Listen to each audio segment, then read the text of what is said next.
I like seeable. Hey, what's going on, guys? Sorry I'm late. Purely my fault. I don't make the best of choices. If that isn't clear already.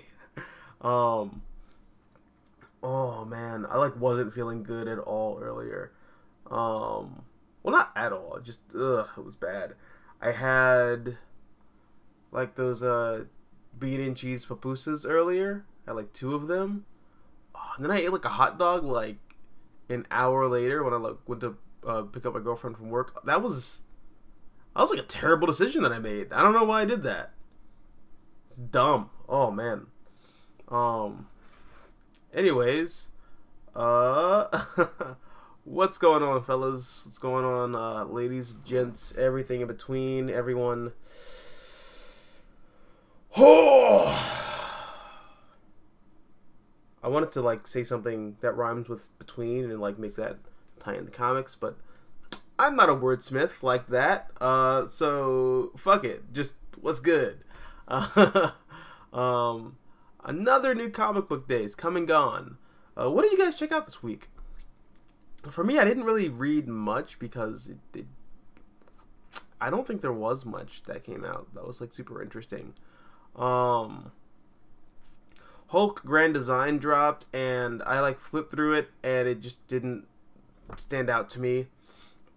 It reminded me a lot of the Fantastic Four Grand Design book, where it was cool, but I don't know. X-Men Grand Design was just something different. And the other Grand Design books, I don't think have lived up to X-Men Grand Design, in my opinion. Not bad, it just, it's not the same as X-Men Grand Design. I don't know what to tell you. Maybe it's because I'm not a big X-Men guy, and I am a big Fantastic Four and Hulk guy, or... I'm not going to say I'm a big Hulk guy. I'm a big Peter David Hulk guy. I love Peter David's Hulk, which I guess means by extension I'm a big Immortal Hulk fan, because Immortal Hulk pulls very heavily from Peter David's Hulk and just kind of runs with those ideas. Yeah, no. I wasn't feeling Hulk Grand Design, which kind of hurts my feelings because I really wanted to, and the art looked really good too. But I don't know, just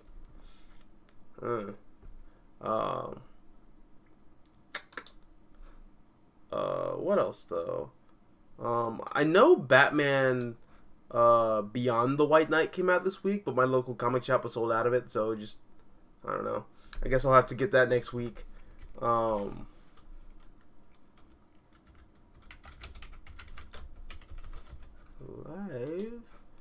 Just letting people know on social media that we're live.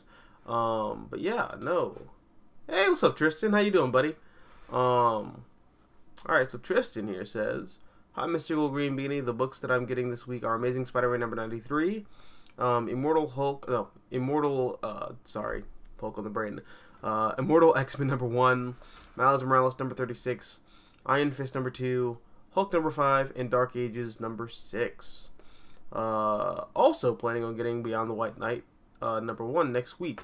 Same here. Hopefully my comic shop has copies. Because I like the White Knight universe,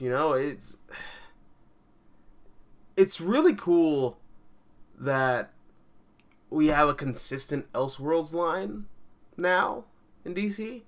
In the same way that Marvel had the Ultimate Universe, DC now has the White Knight universe. I think that's pretty cool.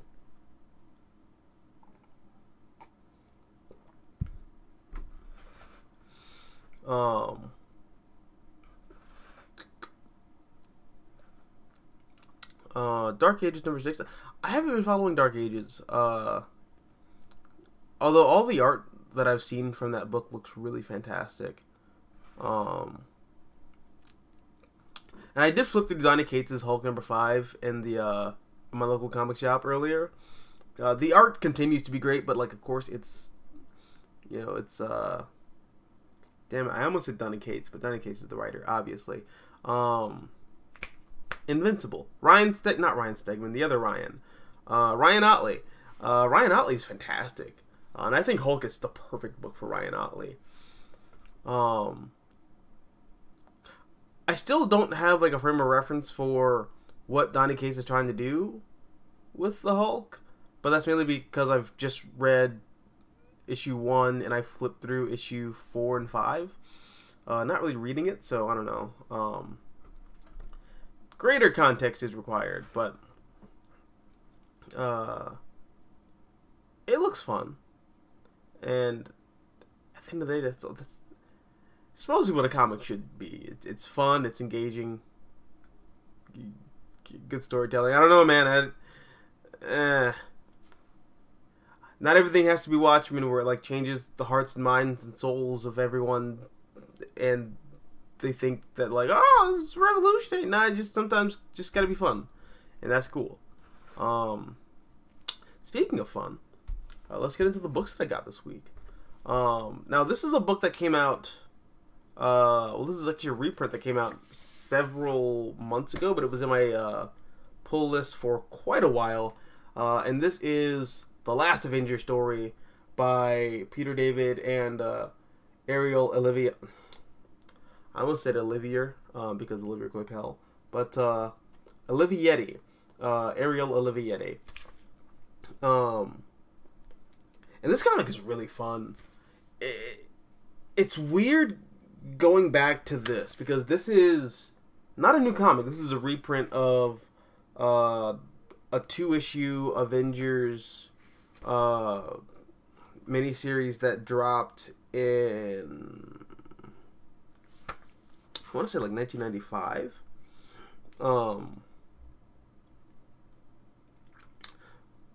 Let's see. Yeah, The Last Avenger story, number 1 and number 2. Dropped in 1995. Which, by the way, I love that Marvel's been doing this. Like reprinting old classic stories that are like either one-shots or 2 oversized issues, kind of like making up one story, and just like reprinting them as like a pseudo trade. I think that's really cool. They did that with Thanos Quest, thank God. I still think they should just print Thanos Quest with Infinity Gauntlet. I don't know why they do it separately. I mean, Infinity Gauntlet stands alone very well, but like having the context of Thanos Quest makes the story make more sense. I don't know why they just don't. I don't know. That's a weird. Maybe that's like an editing problem. I don't know, but this comic is really fun. Again, the art is fantastic. It just kind of takes you back to the 90s, but like in a very positive way. And I hate saying that. The 90s comics have such a weird rap. So whenever people talk about the 90s in comics, it's always with this tinge of like, ugh, the 90s. Comics were like so bad in the 90s. And it's like, no. The comics you read in the 90s might have been bad. The comics that the YouTubers that you're mimicking might have been reading some really shitty comics. But like, there were a lot of really cool comics that came out in the 90s. Peter David's Hulk is the 90s. The 90s is also when we got JLA by Grant Morrison and Howard Porter. The 90s is also when we got Doom Patrol by Grant Morrison. Sorry, burping. But Superman throughout the 90s, just in general, is fantastic. Hellboy is great. Hellblazer is great. Everything Vertigo is kind of great throughout the 90s. A lot of the Dark Horse stuff, especially the Dark Horse Star Wars comics in the 90s were great. For the most part, again. But no, dude, the 90s had a lot of great comics. It's just, people who often say that are like, in their late 30s and like early 40s and like 50s, and they're like, they're bad because the comics that I was reading were bad, which are like all the Image stuff and all the comics that were trying to mimic the Image stuff. But not all comics were like that. So, I don't know. And even the stuff that was like that, some of it's not bad. Like, you go back and read, like, Prophet. It's big and dumb. But I think that story's, like, actually really kind of fun in a weird way. It's just Rob Liefeld kind of getting all of his, like, weird,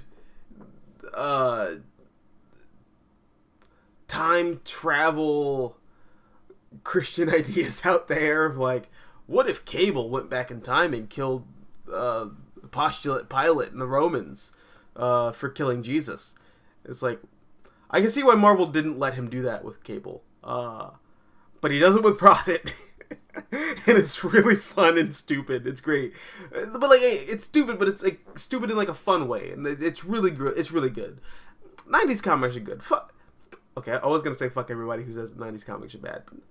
That's a little extreme. But, 90s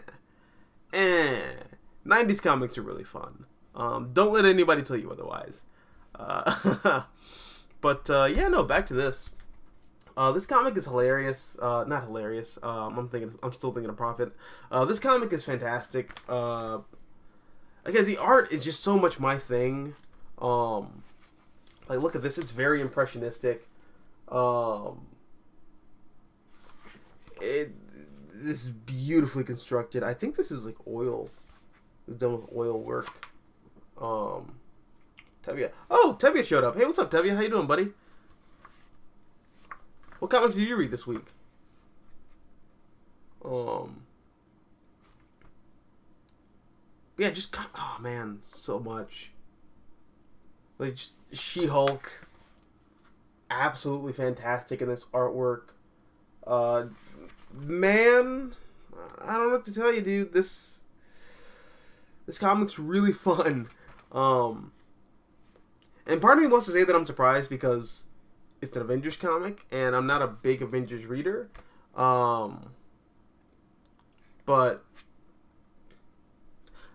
I don't think that's true anymore. The Avengers is weird for me. So, growing up, if you were to ask me, like 2 or 3 years ago, which I preferred, the Avengers or the Justice League, I would be like, the Justice League, because the Avengers is just like a lame bootleg version of the Justice League. But now that I've like started reading more Avengers comics, like from the Jack Kirby stuff and some of the other comics by like Joe Casey and Scott Collins, like some of the callback stuff. Sorry. But like now that I'm like getting myself more familiar with the Avengers and what that book really is, I'm not seeing much of a comparison between the Avengers and the Justice League. Or at the very least, I see the comparison, it just feels very superficial. So like, the reason, I guess for me, growing up, the Justice League was like so much better, the alternative to the Avengers, was that I was a big mythology kid. My mom's a theology major. She was a professor for a while. So those are just like my sensibilities. Mythology was my shit. The Justice League is like a big, epic, mythological thing. And the Avengers isn't. And that's something that didn't click with me until very recently. But the Avengers, despite being called Earth's Mightiest Heroes, those stories aren't about a pantheon. It's not about the chariots of the gods, as it were. with the Justice League. The Avengers is a soap opera. Like, the Avengers is... The threats they face are more internal rather than external. So with the Justice League, it's all about big action and big plots and, big threats. And who's the Justice League facing today? Oh, it's Darkseid, or it's the New Gods, or it's Starro the Conqueror, or it's Mongol. Like, always these big, epic, all-encompassing threats to humanity. And with the Avengers, it's not really the case. The Avengers do fight bad guys. It's still a superhero comic. But the Avengers' main threat is themselves. Because, okay, sure. Oh, the Avengers assemble. We have to go fight Kang the Conqueror. Or fight Ultron. But that's just, like, in the background. The real core conflict, the real core, like, story, meat and potatoes, is... Oh no. The Scarlet Witch. She's in love with Vision. But Vision has now had his mind erased. And he's white. And he's a complete robot. But Wonder Man, his brainwave patterns are the same brainwave patterns that Vision had, because Vision was modeled after Wonder Man. So now Scarlet Witch is dating Wonder Man, but is she dating Wonder Man because she loves Wonder Man? Or is she dating Wonder Man because she loves the Vision and she misses the Vision? And is she trying to build that relationship, or is she trying to just have what she had before and someone else? That's what the Avengers is, Oh no, we got attacked by Loki, but the real threat here is, are Hank and Janet ever gonna make up after they had that fight where Hank backhanded the shit out of her? We don't know. Let's wait and see and find out, true believers. Like, that's what Avenger stories are. It's a soap opera. It's Grey's Anatomy. Like, the Avengers is Grey's Anatomy, and the Justice League is Clash of the Titans. And they're just two fundamentally different things. Which just kind of makes it all the more mind-boggling the more I think about it. Why not just me, but like everyone else compares them, because they're fundamentally not the same thing. Like, at all.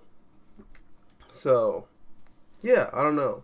That's like the big thing that I'm kind of like finding out about the Avengers, and that's how I'm like training my mind to read a lot of Avengers comics, and that's coming in handy really well with this, because this is like a big epic like Marvel Universe story, but I mean the real meat and potatoes here is not in, the younger Avengers just got nuked by Ultron, and Hank Pym has to like rally the troops and brr. I mean, that's the framework, but the story's really about,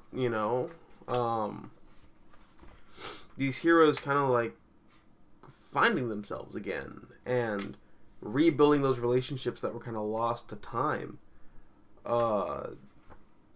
It's a family story, and yeah, no, this is very quintessential to like what the Avengers kind of are, and it's really fun. I highly recommend checking this out if you haven't already. Not that expensive either. It was like $8. Yeah, $7.99. Granted, this came out like 6 months ago. So by now it's probably in your local comic shops, like 50 cent or $1 bins. But I highly recommend this. This comic's really fun and just bizarre to go back to. We will never get another Marvel comic like this ever again. Because Marvel now is just something that's so distinctly different from what Marvel was in 1995. For better or worse. But, this comic is great. Let's see. Let's look at some of the chats. Sevia says, I also read Batman White Knight Beyond and Shadow Alpha, and both stories were really good and tons of fun. I didn't read Shadow Alpha. I hear it's really good. I see people posting like panels that are like really heartfelt and cute on Twitter, but the marketing just kind of lost me. I'm at a point now where if you market a book as an event and you have alpha as like, no, it isn't the number one issue, it's the alpha, and then we're gonna do the beta and the zeta and the omega and the fultra. I was like, nope, you lost me. You lost me. I'll read it in trade maybe, but I'm not doing all that work. I'm not gonna decode the Greek alphabet to understand the flow of your event. That said, the covers look really cool. I don't know who's doing that. Is that Victor Bogdanovic? Victor Bogdanovic's a really good artist. He's been great. I'm really glad his career's taken off. But it looked fun. Just oof. Very tired of the way modern events are kind of like marketed and structured. Tevia says, I also read the finale to Dark Ages, which was an finale. I will probably review that issue tomorrow. And he says he has lots of thoughts on the Tom Taylor book. Oh, sweet. All right, cool. Let's see. And Tevye also goes on to say that the Avengers reminds me of Spider-Man, which is also a soap opera. Well, yeah, so that's kind of the thing, I'm really kind of coming to this conclusion that, all of Marvel is a soap opera. And that's, the core difference between Marvel and DC. DC is... I mean, this is something that I've, always kind of known, but, I'm actually starting to put the pieces together and forming the puzzle, more clearly now. Marvel is straight up through and through. That is soap opera. Those characters are soap opera characters. Those books are soap opera comics. And now there's different kinds of soap operas. Spider-Man is,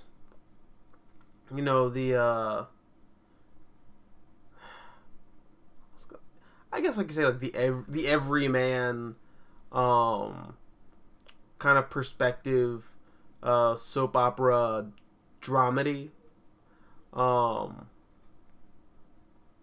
kind of which makes the Avengers kind of like the pretty people, like Grey's Anatomy type of soap opera, where actually no, I wouldn't say Grey's Anatomy. It's more like,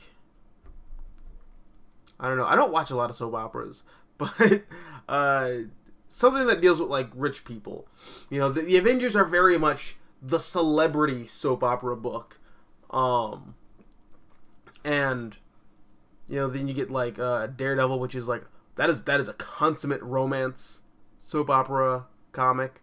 Which I guess I would also list Spider-Man as a romance soap opera comic too. No, Marvel is just kind of rife with soap operas, while DC is the big epic, Chariots of the Gods pantheon. It's go big or go home. Probably a hot take, but the Zack Snyder like take on DC, at least as far as like Man of Steel and Justice League go, that is consummate DC Comics. Just big and explosive and biblical and mythological. Like, that's DC. And I guess if we're gonna like go off of like cinematic parallels,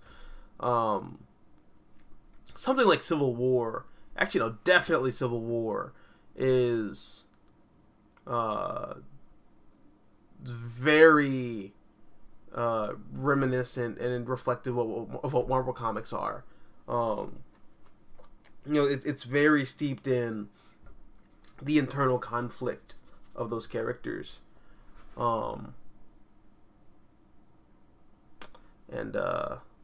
Yeah. That's all I gotta say about that. I don't know. Tristan says, there's a series that I'm making called Marvel Academia or Shield Academy. Nice, dude. I hope that goes through. I hope you like meet up with. Sorry. I hope you meet up with somebody at Marvel about that, dude. Oh man, it feels like spring in my nose, but it feels like winter outside. I hate it. It's so bad. If you guys don't have allergies, I hate you. God. But like, this is just pure envy. I love you guys, but like, I'm mad envious of anyone who doesn't have allergies. This sucks. Let's see. Earth 1610 says Will Smith's mental breakdown should be a comic. Well, it is a comic. Just follow the adventures of Hank Pym. Side note, Will Smith would have made an amazing Hank Pym like several years ago. Not even several years ago, now.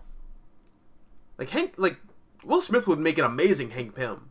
Not the MCU's version of Hank Pym, because the MCU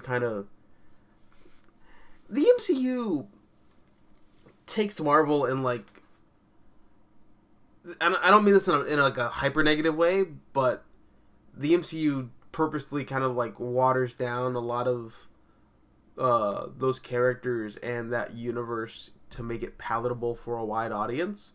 And it works, it gets butts in seats and it makes people care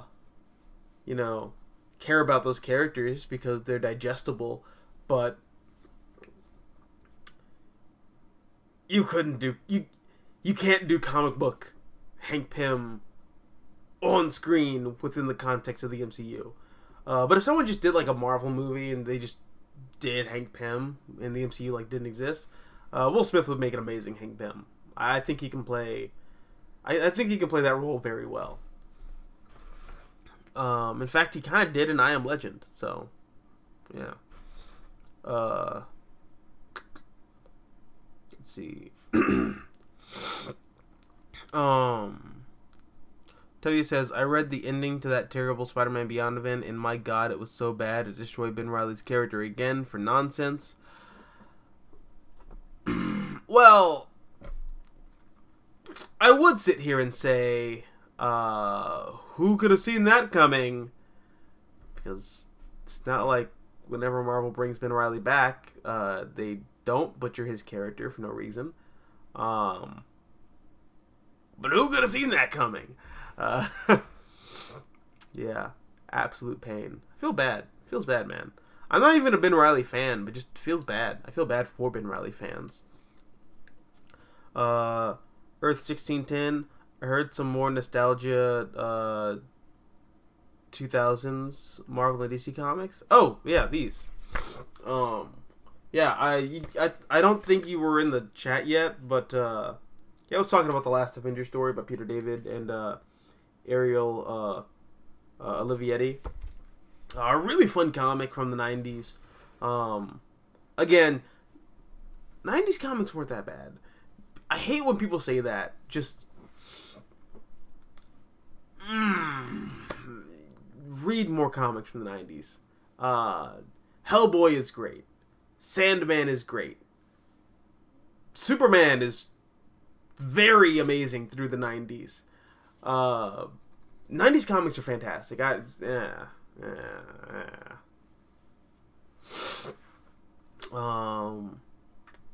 it, I forgot to pick up tissues from the store earlier. Oh well. I'll live.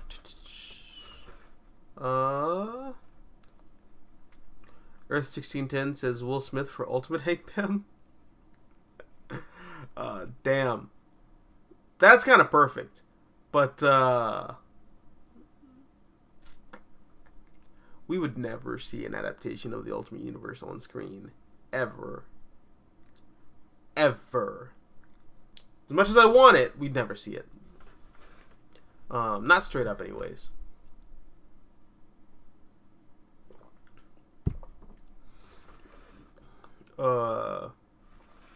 Tevia says, speaking of the Ultimate Marvel Universe, I thought we were going to see that universe show up in the current Miles Morales book. Well, it's weird because Bendis made a point of bringing the Ultimate Universe back, and so far, nobody's done anything with that idea. I don't know why, but it's because nobody wants to do anything with the Ultimate Universe. It's weird because characters who are shown as surviving the Secret Wars event, like in Ultimate Squared or the Donny Cates Venom series, they all refer to the Ultimate Universe as dead and gone. And it's like, no, it's over there. It's at the end of Spider-Man 2. It's there. Just, I don't know. Weird. Tristan says, I read Maximum Carnage and it was a fun 90s story. Well, I haven't read all of Maximum Carnage. But I remember it being really fun. Yeah. Or I guess what I read of it being really fun. I also hear the game is really fun too. Tevia says, heck, 90s X-Men is also really good. I'm hearing a lot of people say that too. Or they're not people on the internet, they're people that I know in real life who are like, why do people say the 90s X-Men is bad? No, 90s X-Men is great. I imagine if I was an X-Men fan, I would feel the same way.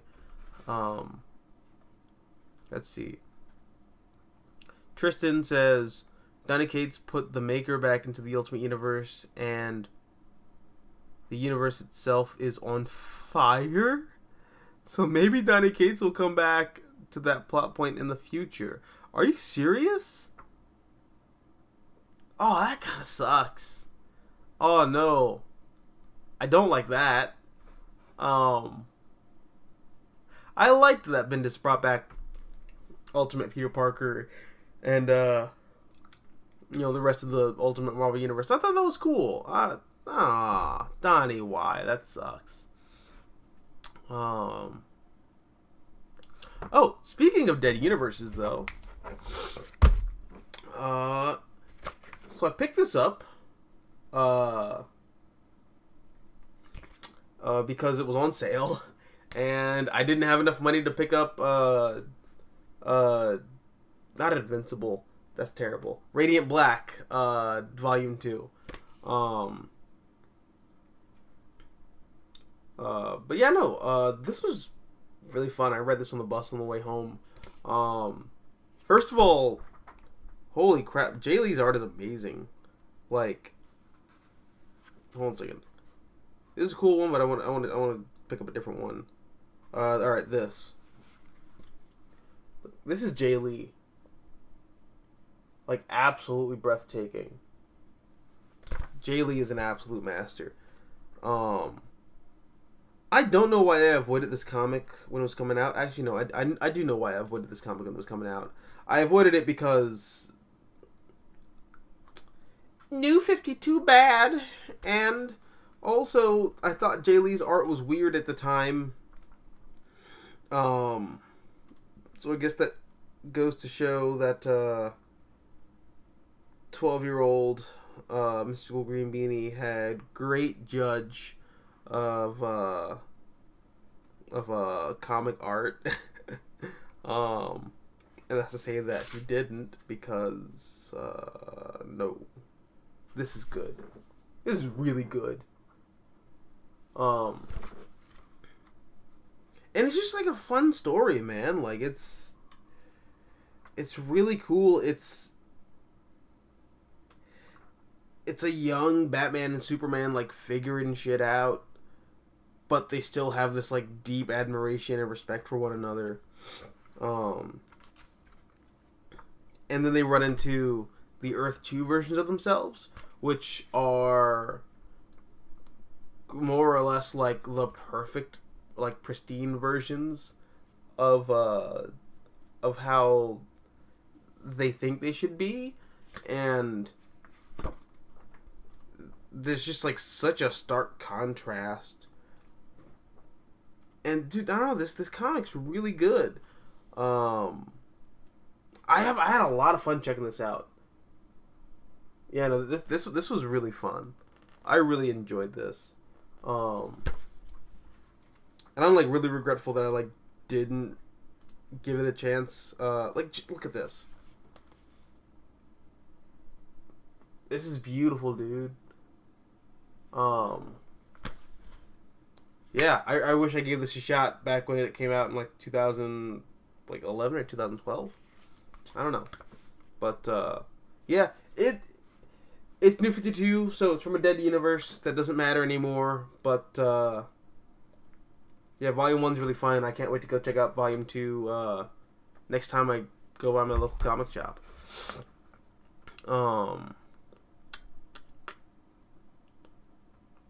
Let's see. Earth 1610 says, the modern age of comics, 1985 to 2011, 2012 is great. I agree. There's a lot of cool stuff that came out. You know, there's this constant saying that whenever Marvel's good, DC's bad, vice versa. But I disagree. I think throughout the 80s, for the most part, both Marvel and DC are hitting on all cylinders. Just like I feel as though when you get to the early 2000s, the early to mid 2000s, again, both Marvel and DC, the top of their game respectively. The 2000s was great. And again, I don't think that's me being nostalgic, because I'll also read other 2000s comics and I'm like, this is awful. But just for the most part, I think both Marvel and DC were like really good. They were putting out a lot of really good content between, 1999 and like 2007 or so. That was the whole era of Bendis' New Avengers and the Ultimates, and DC was also doing that was like the Jeff Johns era for the Flash, or the first run of the Flash.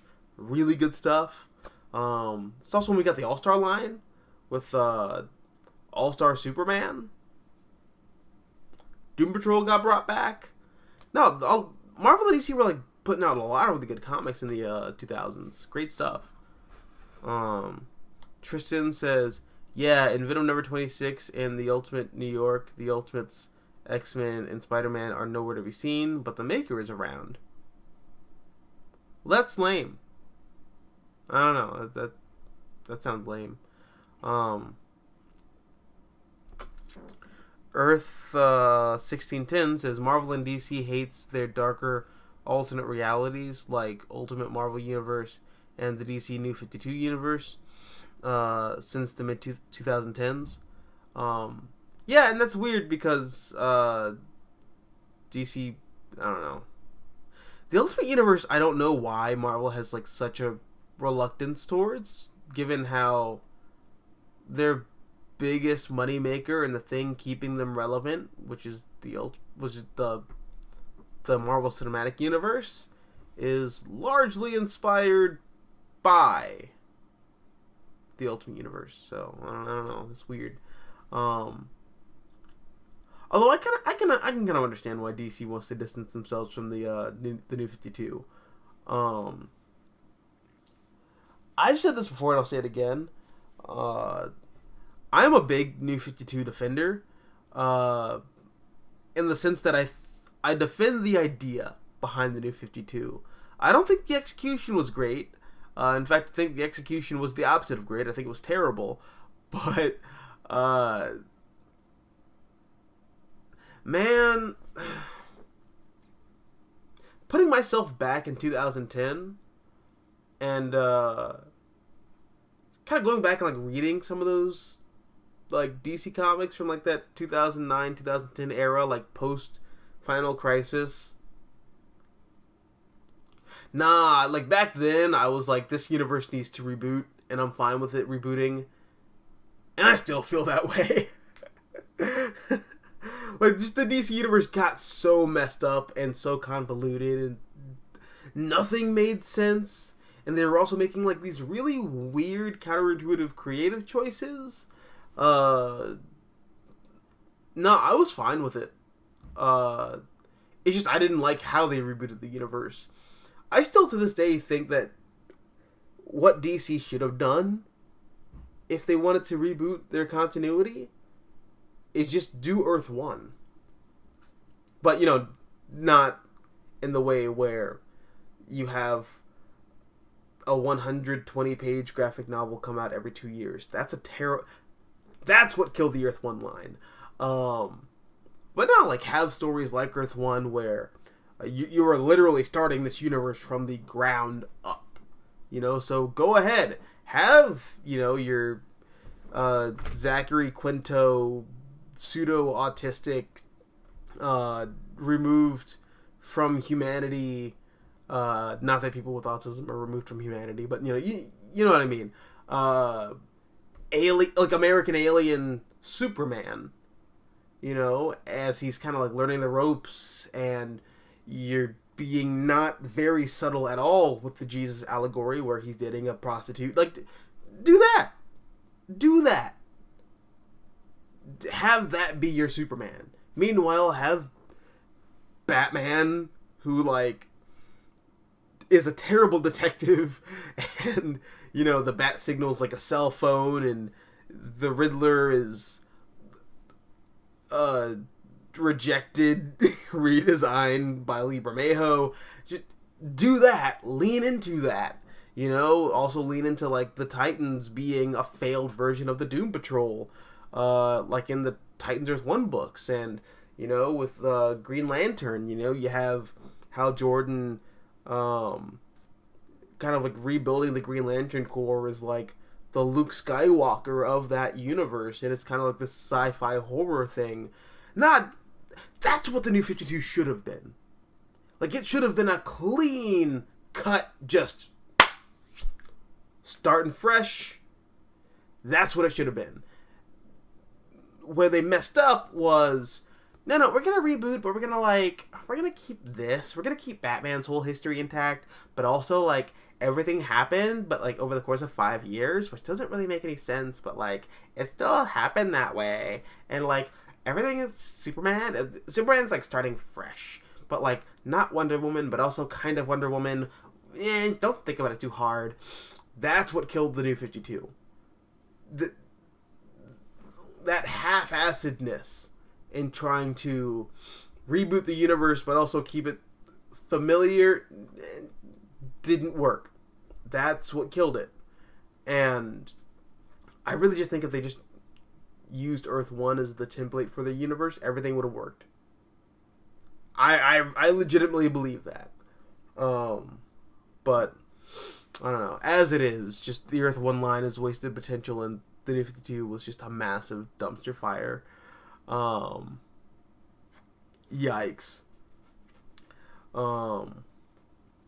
Also, let's jumpstart our line with 52 titles.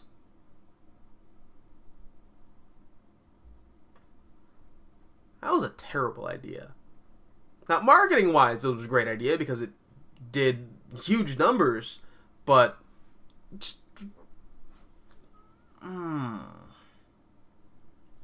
who's gonna sit there and read all 52 titles?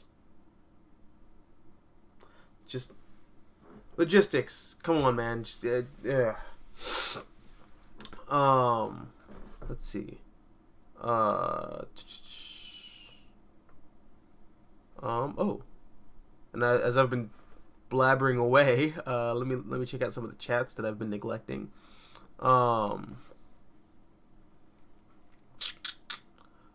Supreme Omega. Hey, what's up, Supreme? How you doing, bud?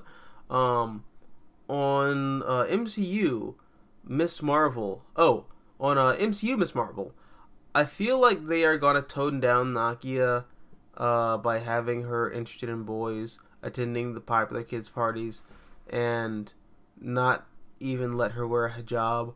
All of that will make her have less agency. That's definitely the fear that I have. But I wouldn't even say that it's a fear that I have anymore. Just the MCU is like such a different animal now. It's funny. I was having a discussion with somebody about Superman on film, and they were really pissed off about like the Zack Snyder take on Superman, and they were like, "Well, it's not Superman in the comics. It feels like an Elseworlds take." And my response was, "Well, it's an adaptation in a different medium, and it's not the comics. It's something else.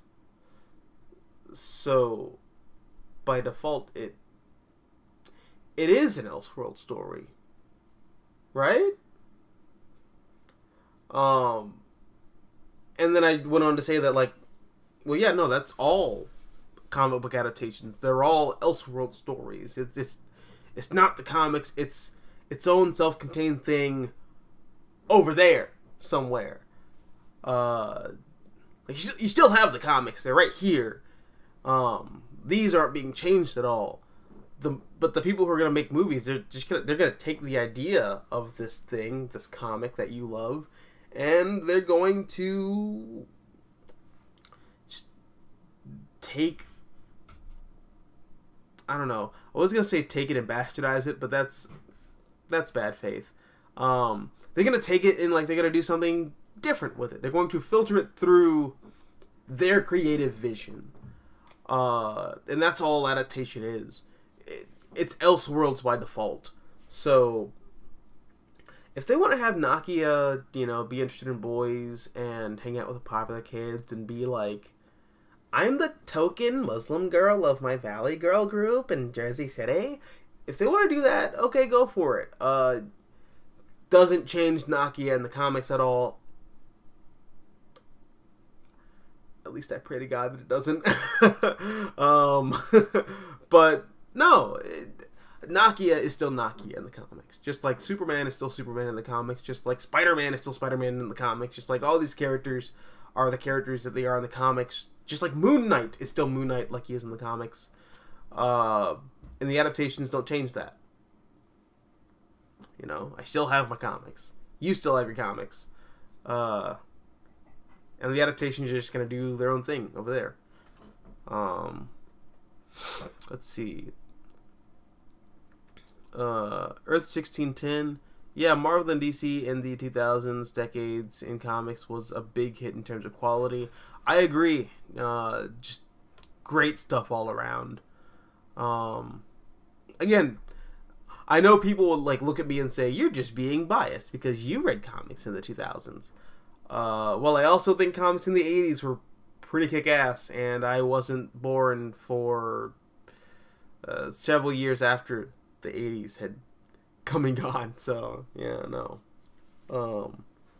I missed the 80s by a country mile.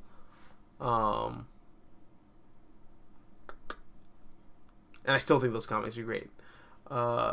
Tristan says, I guess Marvel doesn't want to make another Ultimatum because after that event ended, people hated the Ultimate Universe except for Miles. Yeah, which is a shame because given everything going on in the world right now,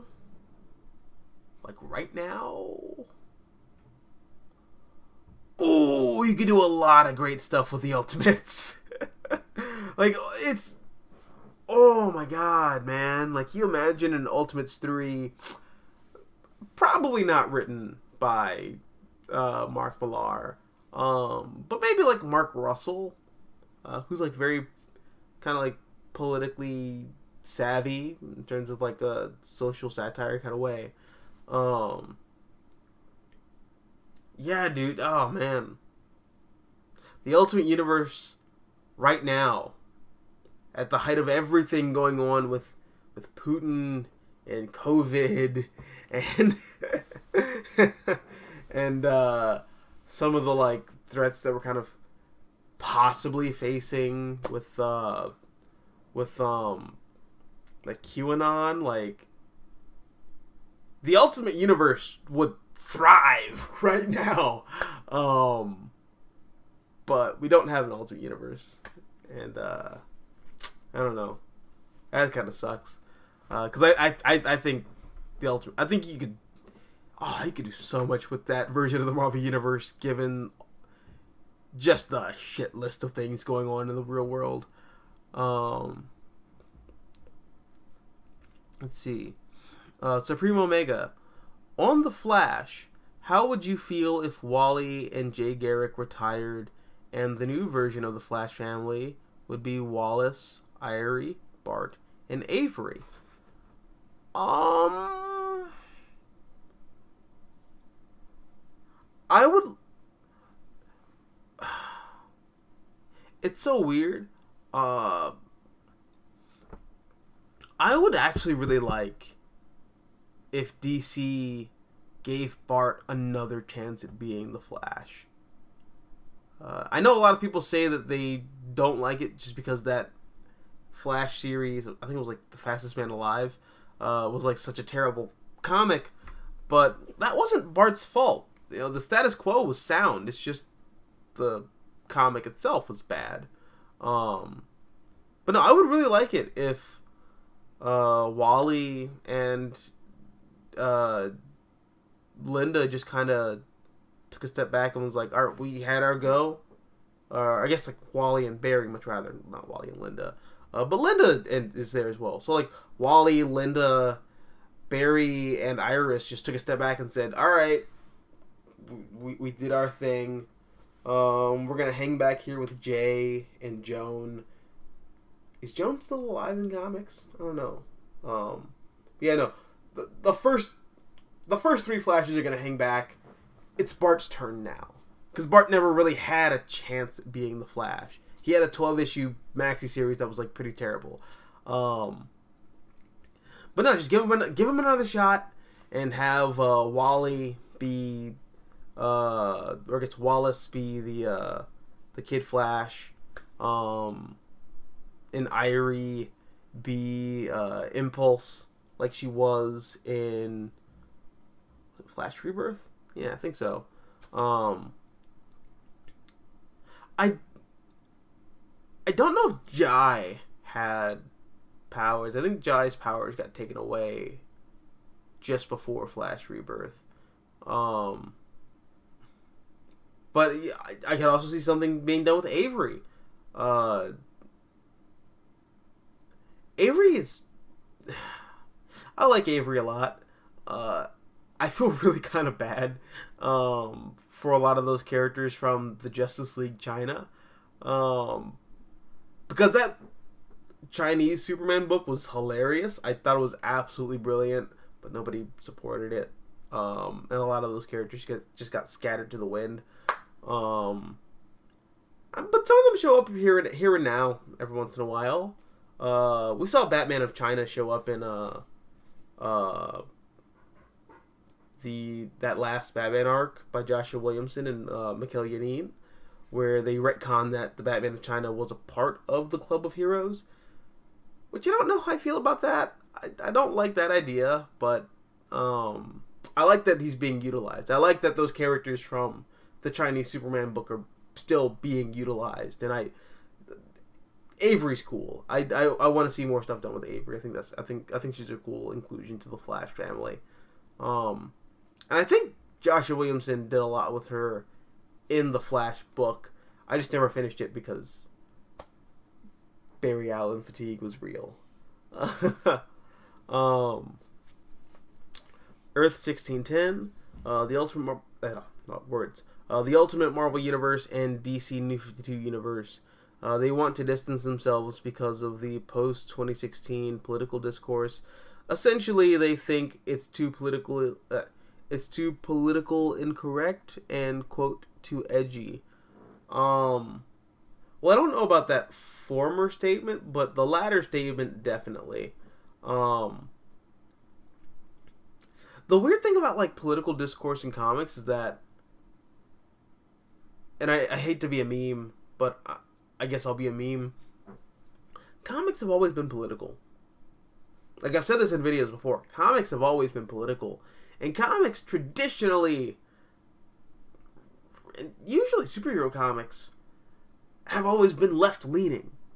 You know, that's no secret. That's no, you know, I don't think that's a big taboo. Like, comics have always been, you know, vocal in terms of voicing leftist ideals. They always have been. But I think as political discourse continues to devolve, given the state of politics, and at least in America over the past, let's see, like 10 or 12 years, that discourse naturally kind of like seeps into the world of comics and geek culture, just like it's seeped into everything, even places where it's like not even relevant, but it's still just kind of there. So that's why we get like a lot of the rage bait channels where it's like, this character is gay, and isn't that the SJW agenda? It's like, you're mad that Wonder Woman's gay? Like, Wonder Woman? What? North Star? They're really pushing the North Star being gay. Yeah. They have been since 1993, or whenever that comic of Alpha Flight came out. Like, what is this? What are you mad about? What's the problem? I don't know. But again, just that toxic political discourse is like sneaking its way into everything, and making non-controversies and like non-issues out of things that aren't even really a big deal. So I don't know. And Earth 1610 goes on to say, DC Earth 1 is awesome. I guess is an awesome, hard to reboot. The later books and wasted potential. Sorry, I think I misread that. But yeah, no, I guess if we're trying to say that like Earth 1 was like a neat idea, but just wasted potential. Yeah, I agree. Again, a lot of it comes down to the way those comics were distributed and published. One graphic novel every 18 months, 120 pages. These aren't movies, they're comics. Just put the damn thing out. It's not... That's what killed interest in the Earth 1 line, you know? That and a lot of the Earth 1 books being continuously late. I'm looking at you, Batman Earth 1. Volume 3 is like 4 years late. And it's not even good. That's That's what killed Earth 1. Even the books that are really good. Like, I think Green Lantern Earth 1 is fantastic. But, Jesus, man. I tell you, Earth 1 screwed themselves. DC screwed themselves with Earth 1. Let's see. And Earth 1610 goes on to say, I prefer hard reboots instead of half-assed soft reboots. I agree, because whenever you try to soft reboot something, it doesn't work. You're leaving too many dangling threads. You know, it's like having a soft reboot is like dating in 2022, which thank God I'm taken, because I couldn't handle this current scene single. That would suck. But you know, the whole like, oh my God, we're like hanging out and like we're doing all the things that couples do, but like we're not a couple. It's like not exclusive. It's like, what are we? Like, I'm not thinking about it. You shouldn't be thinking about it either. But like, you should also be thinking about it. That's what a soft reboot is. It's like, oh my God, we like rebooted the universe, but like not really. Like, we're not committing to the reboot, but it is a reboot. So like, just don't think about it, guys. Don't think about it, but also think about it. But don't think about it. All or nothing. You know, we're either dating or we're not. You know, you either rebooted the universe or you didn't. There's no in between. Let's see. Supreme Omega. The reason why I dislike Nakia being toned down in the MCU, Miss Marvel, is because in the comics, Nakia is known for a strong sense of self, which made her an effective foil for Kamala and Zoe. I 100% agree. But again, I just... The MCU was its own distinct Elseworlds universe. Like, I was watching the first episode of Moon Knight earlier. No, I'm not terribly versed in Moon Knight. I've only read like 4 things. I've read the Max Bemis run. I've read I can't remember the name of the Warren Ellis stuff with Declan Shelby, but I've read that. I've read Jeff Lemire and Greg Smallwood's run, and I read some of the old David Mack stuff. That's it. I don't have a strong sense of of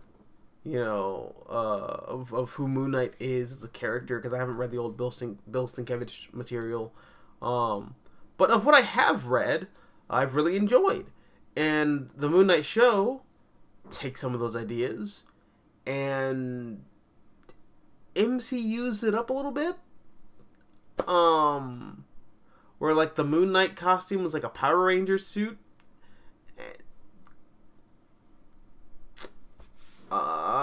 And Stephen Grant is this nibbishy, like, hello, I work in a shop, hello, I'm British, hello, don't ring my telly, or else I'll get nervous.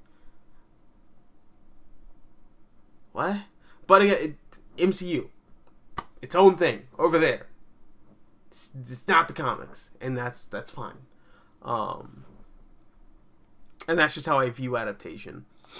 It's not the comics, it's an Elseworlds thing, and it's over there somewhere. I'm just gonna... In the same way that I view Earth 1, right? Where... Okay. This is 100% not standard Green Lantern. But it's a really cool interpretation, and it's a really cool take on the Green Lantern mythology as a self-contained Elseworld story. If I'm willing to let a graphic novel have that sort of give, and just let the creatives be creative, why the fuck can I do that with film, you know? And that's something that I'm coming to more and more. It's also why I'm starting to resent a lot of my more popular videos. Specifically the ones regarding MCU Spider-Man. Because at this point, I'm just like, you know what? If you want to make Spider-Man, you know, Mr. Stark, oh my god, you're Batman and I'm Robin and I gotta wear this Stark Tech armor to impress the Avengers. You know what? Go for it. Cool. That's what you want Spider-Man to... That's what John Watts' creative vision for Spider-Man was? Go for it. Go for it. If that's the story that he wanted to tell, you know? Because there's a whole host of other Spider-Man comics that drastically kind of pull away from what's considered the standard, and I'm like totally fine with that. The video games do it too, so if I'm cool with the video games doing it, and I'm cool with self-contained graphic novels doing it, I should be fine with the movies doing it. That's just where I'm at right now. 1610 goes on to say, Marvel Cinematic Universe and DC Extended Universe adaptations equals, what the fuck is source material? Painful, yes, but accurate. Let's see. No. There we go. Okay. Tristan says, all we can do is blame Jeff Loeb for destroying the Ultimate Universe.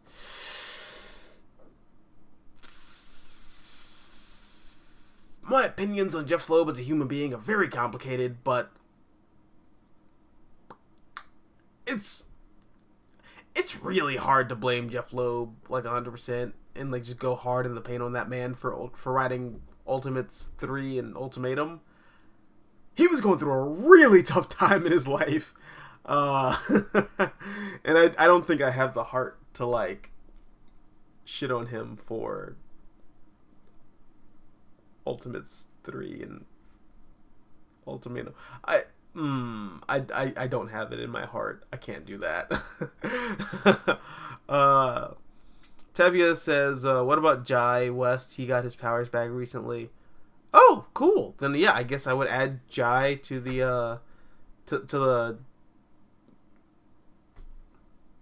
Jay, Barry, Wally, Bart. Yeah, 4th generation Flash family. You know, Team Flash, if you will.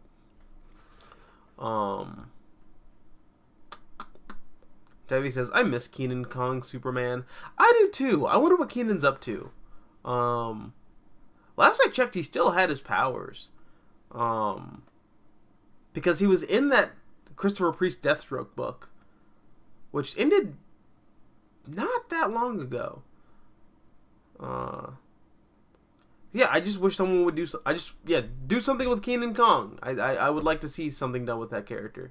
I thought it was really cool. Earth 1610, Ultimate Marvel version of MCU. Wait, what?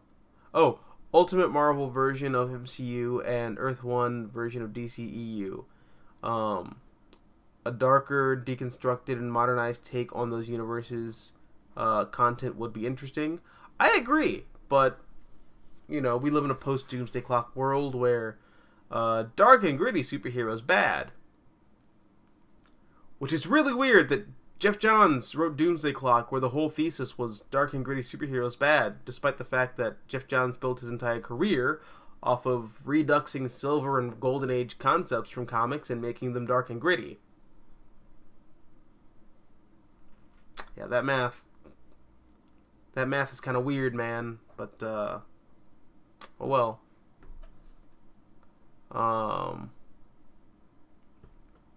Tevya says I'm gonna go to bed. Night, man. Oh, good night, Tevya. I'm actually gonna hop off soon too. I started this late. I'm sorry, but I just wasn't feeling that well earlier. And I wasn't gonna do this tomorrow. You guys expect the shows to be on Wednesdays, so I want to deliver these shows on Wednesdays. But I'll answer a few more chats before I go to bed. Earth 1610 says Supreme Power Universe equals Marvel's Ultimate DC. Yes. Although it's Supreme Power, like originally, or I guess with like the Squadron Supreme, that is like Marvel's.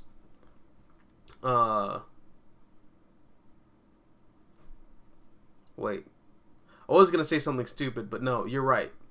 No, why am I correcting you? No, you're right. No, yeah, no, you're 100% correct.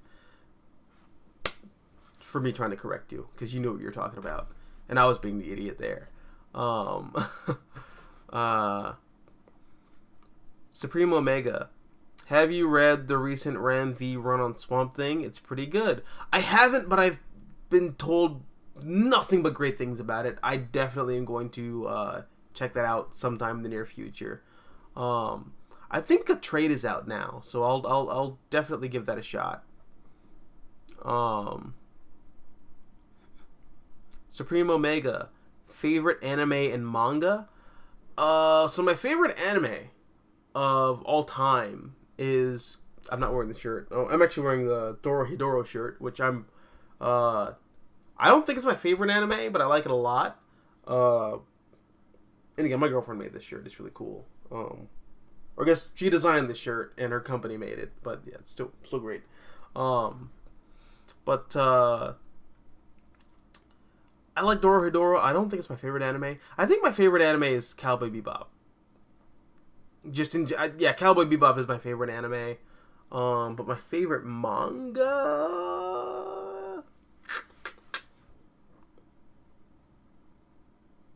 that's hard.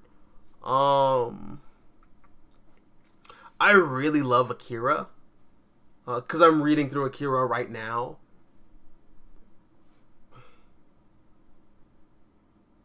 But I also really love Blue Exorcist, because that was like the first manga that I ever followed, and it's finally continuing after a long hiatus, which I'm really excited to like read the conclusion about. So yeah, dude, I don't know. It might be Blue Exorcist. No, I don't know. That's hard. Moving on. I don't want to answer this question.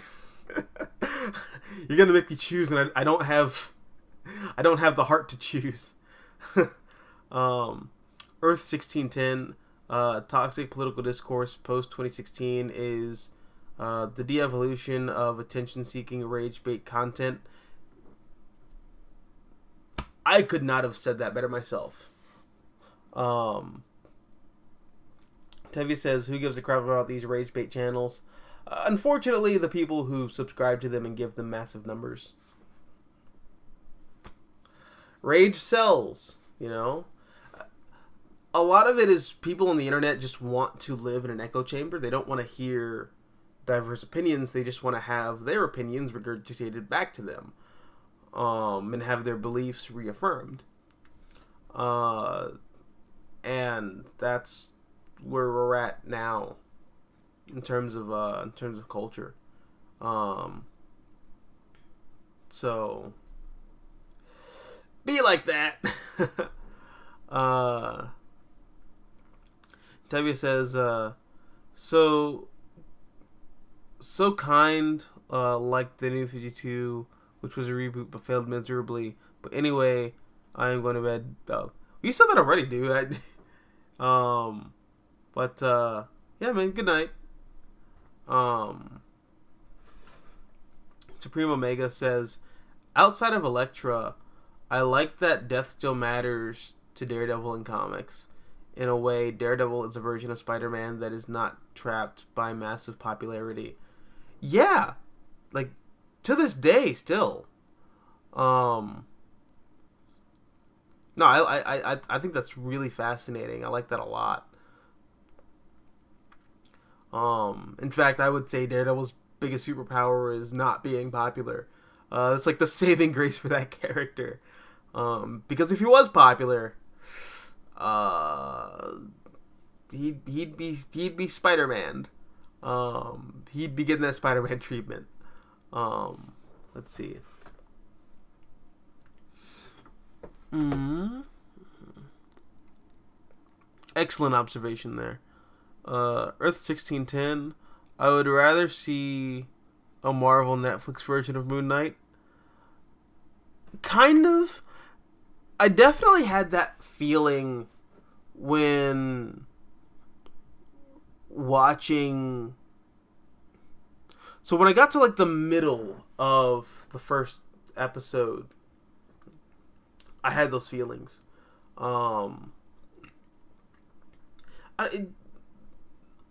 This just feels very big and like very Indiana Jonesy,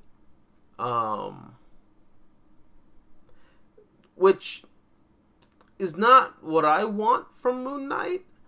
But again, I haven't read a lot of Moon Knight comics from before, like from the 70s and 80s, which I think are very like high concept Indiana Jones, like globetrotty. So maybe that's what they're trying to pull from, and like that's what they're trying to do. But I do kind of agree, at the very least, from watching the first half of episode 1. I would have rather seen a Netflix version of Moon Knight. But also, be careful what you wish for, because 10 years ago, I would have been like, oh, Netflix is doing like the street level Marvel characters just after watching the Avengers. Hell yeah, let's have an Iron Fist Netflix show, and it's gonna be Power Man and Iron Fist. That'd be great, right? Right? Right?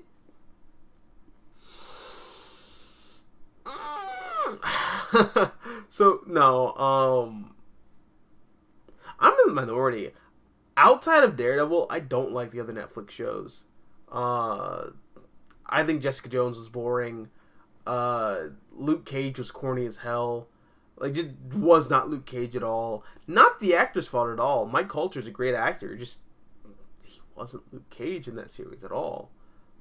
How do you fuck up Luke Cage? It's Black Dynamite. It's bulletproof Black Dynamite. How do you mess up that concept? I don't know. Just, the show was not, the show was not Luke Cage to me. And then we got Iron Fist, which was just boring. How do you make Iron Fist boring?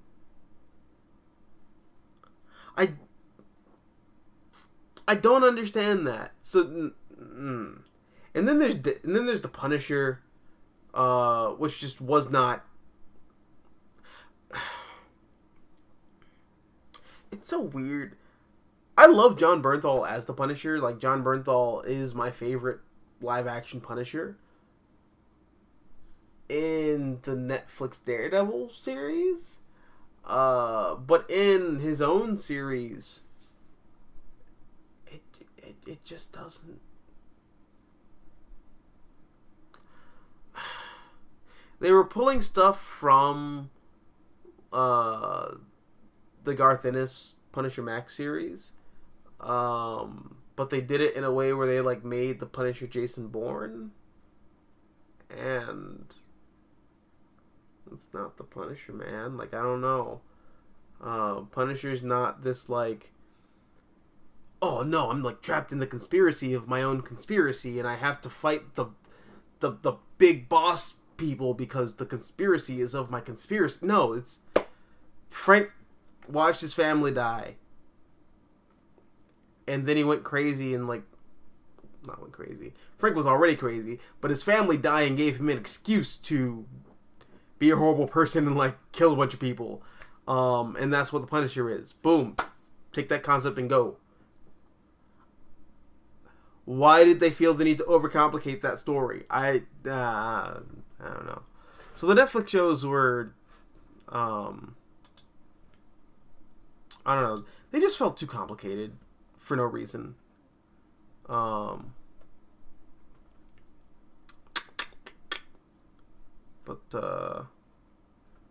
anyways, Earth 1610 says, "Hey, Mystical Green Beanie, did you say Stan Lee Green Lantern? I might have heard that wrong. Oh, I'm sorry. If I did say Stan Lee Green Lantern, I did not mean that at all. I meant Earth 1 Green Lantern. This guy, which was not written by Stan Lee. This was written by Gabriel Hardman and drawn by Karina Becco, and I think this is colors done by Jordan Boyd. Which, guys, if you haven't read Green Lantern Earth 1, do yourself a favor and do so, please. This comic is beautiful. I don't want to mess up the binding on this too much, but yeah, this comic is breathtaking. The best way that I can describe it is, imagine Green Lantern, but through the aesthetic of Ridley Scott's Alien. You know what? Green Lantern Earth 1 is what you get if Ridley Scott made a Green Lantern movie in 1980. And I don't know, I love it a lot. But I'm also not a big Green Lantern guy, and I'm not super married to the Green Lantern mythology like a lot of people are. So maybe people wouldn't have liked this, and I'm just in a minority, but I really dug it. I think it's great. Let's see. Tevia says Ultimatum was so bad, a complete train wreck. Yeah, I agree. Supreme Omega says, have you read anything by Steve Gerber?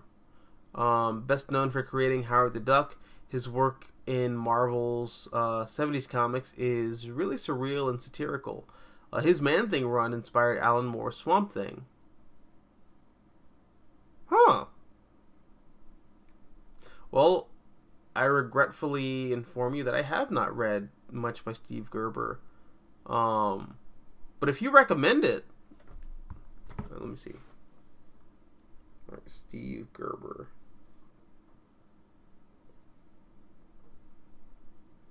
Okay.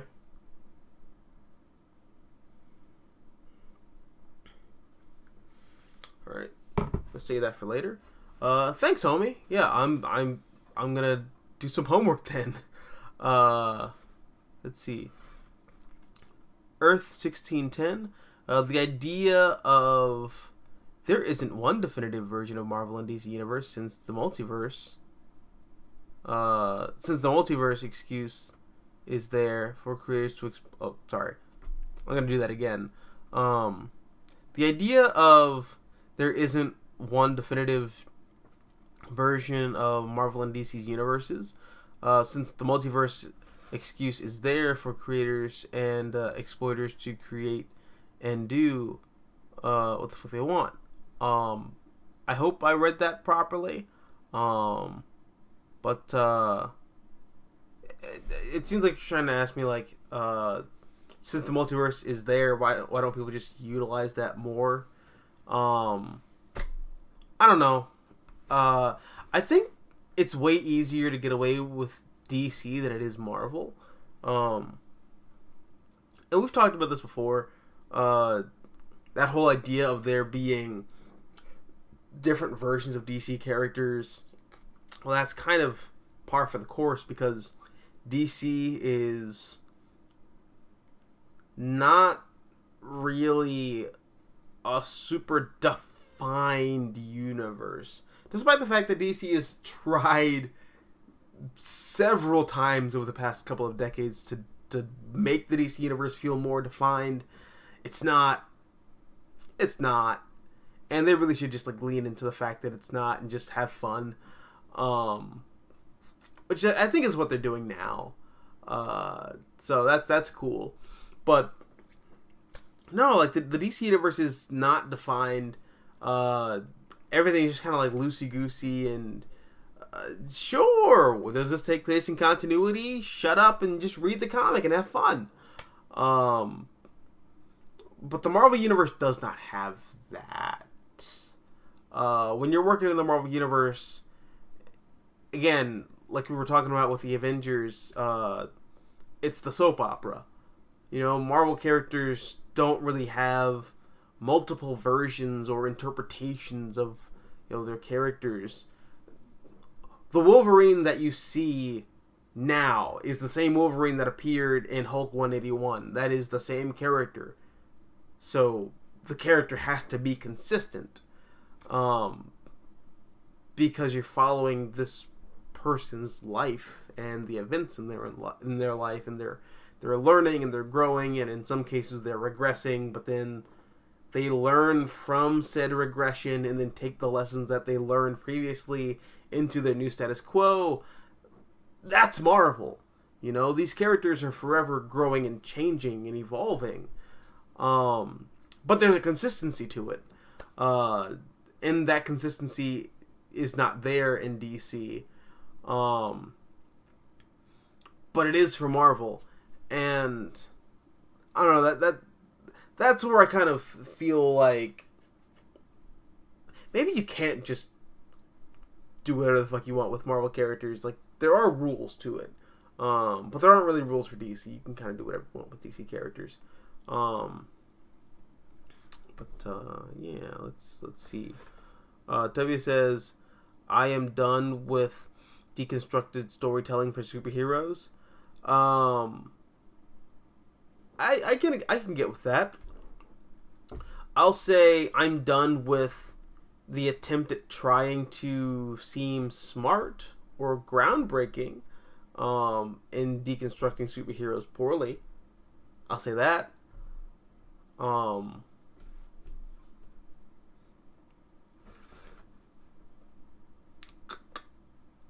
shit. There we go. All right, Earth 1610 says there are other books out there for you. You're just being, you're just taking the piss with each other. Okay. Supreme Omega. Thoughts on the Lee Romita run on Spider-Man? It's great. Sorry, I should have finished reading your question. For me, I like the focus on the more topical issues like student housing, racial issues, drug use, etc., and more diversity with the Robert Zinn and Hobie Brown, aka the Prowler.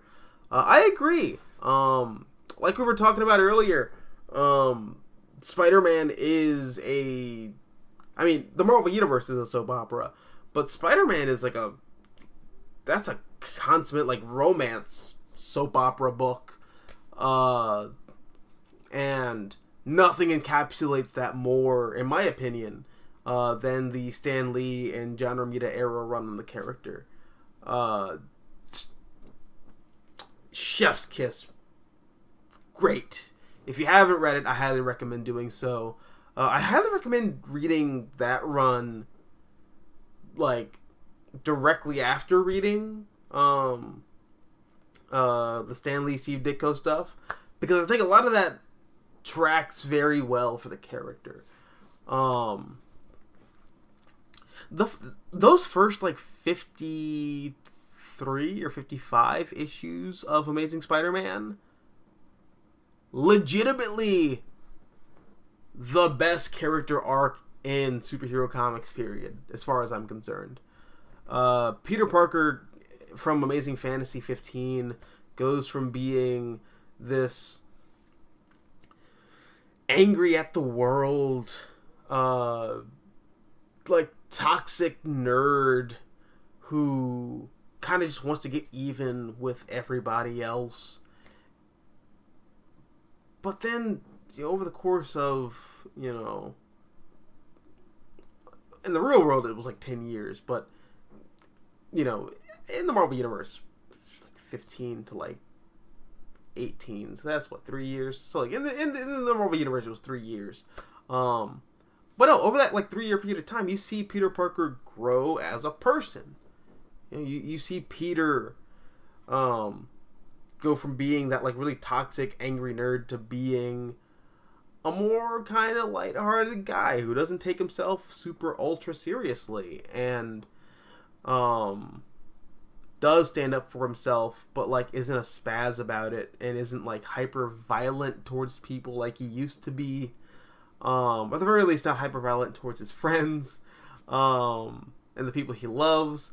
He just kind of like lets stuff roll off of his back.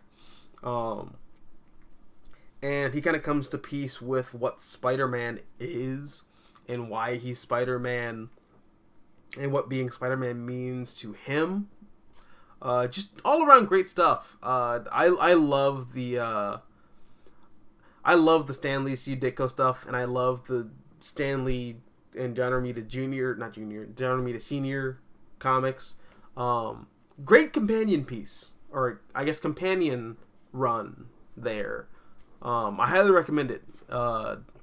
It's all collected in those Epic collections by now. So if you have the money for it, that's always the issue. If you have the money for it, I highly recommend checking it out.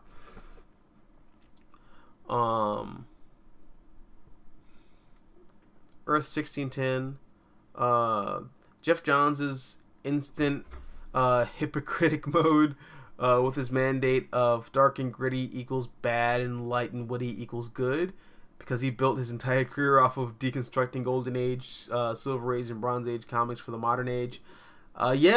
He did exactly that, and I just think it was so funny when Jeff Johns was appointed like the president of DC Films, and everyone was like, Jeff Johns is gonna make the DC movies lighter and less serious and gritty and violent. And it's like, do you know who this guy is? The man who wrote Teen Titans Graduation Day is going to make the DC movies less dark and gritty?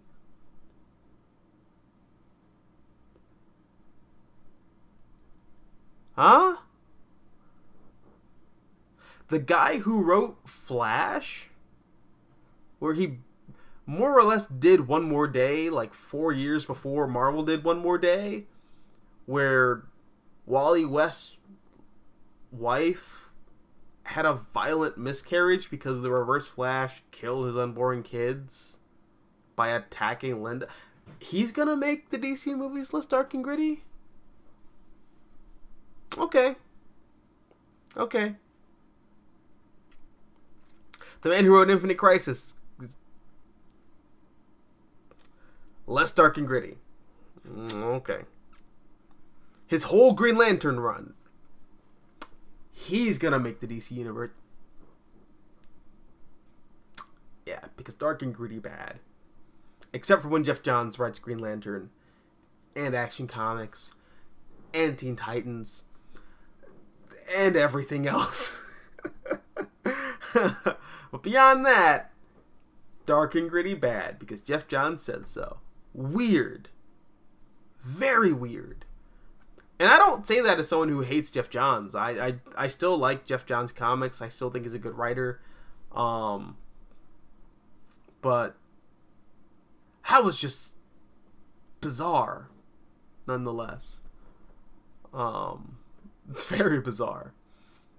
And I do agree, very hypocritical of him to like come out and say, well, DC Rebirth is going to be us taking the DC universe back to what it should be, because everything's dark and gritty, and that's bad, despite the fact that I started the trend of making DC Comics dark and gritty.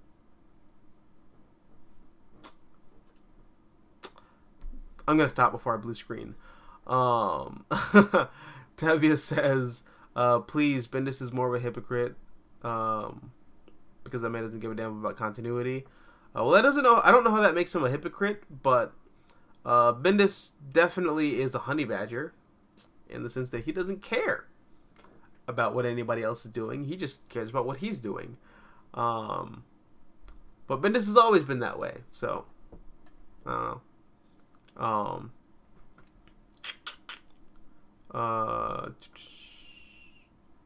know. Hey, Mystical Green Beanie. I kinda miss... Oh, crap. I kinda miss when these Marvel and DC movie and TV rights were owned by different studios, different creators. You never know what you're gonna get. I agree.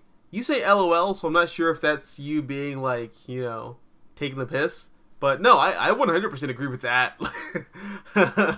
I really do miss when, you'd get a Ghost Rider movie and a Spider-Man movie coming out the same year and they look nothing alike. I like that. I think that's really cool. We'd never see that today, but no, I do miss that. And again, I don't want to say that to like harp on or like bully or pester the MCU.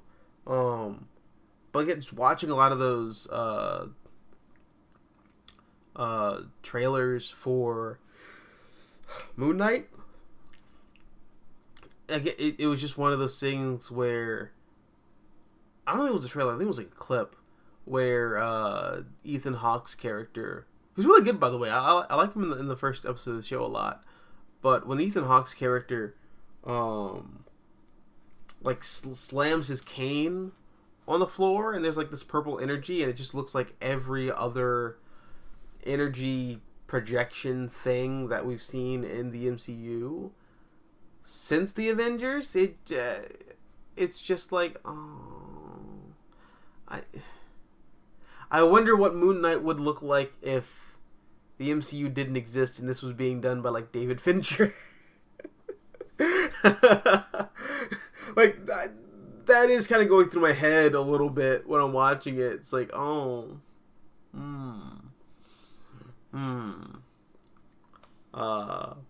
yeah.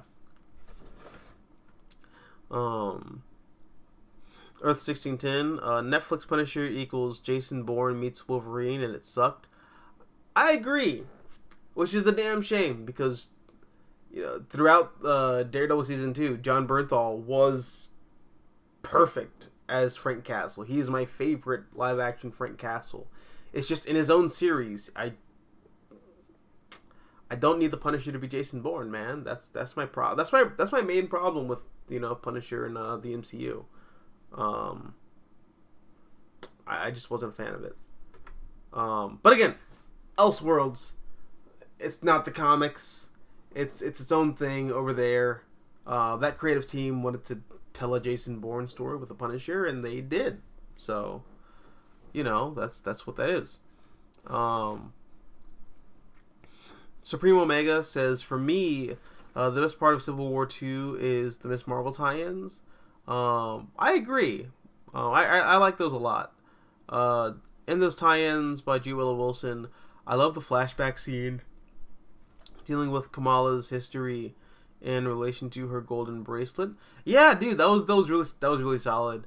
Again, I just think G. Willow Wilson doing the Lord's work, making a way out of no way with like a terrible event, having to tie into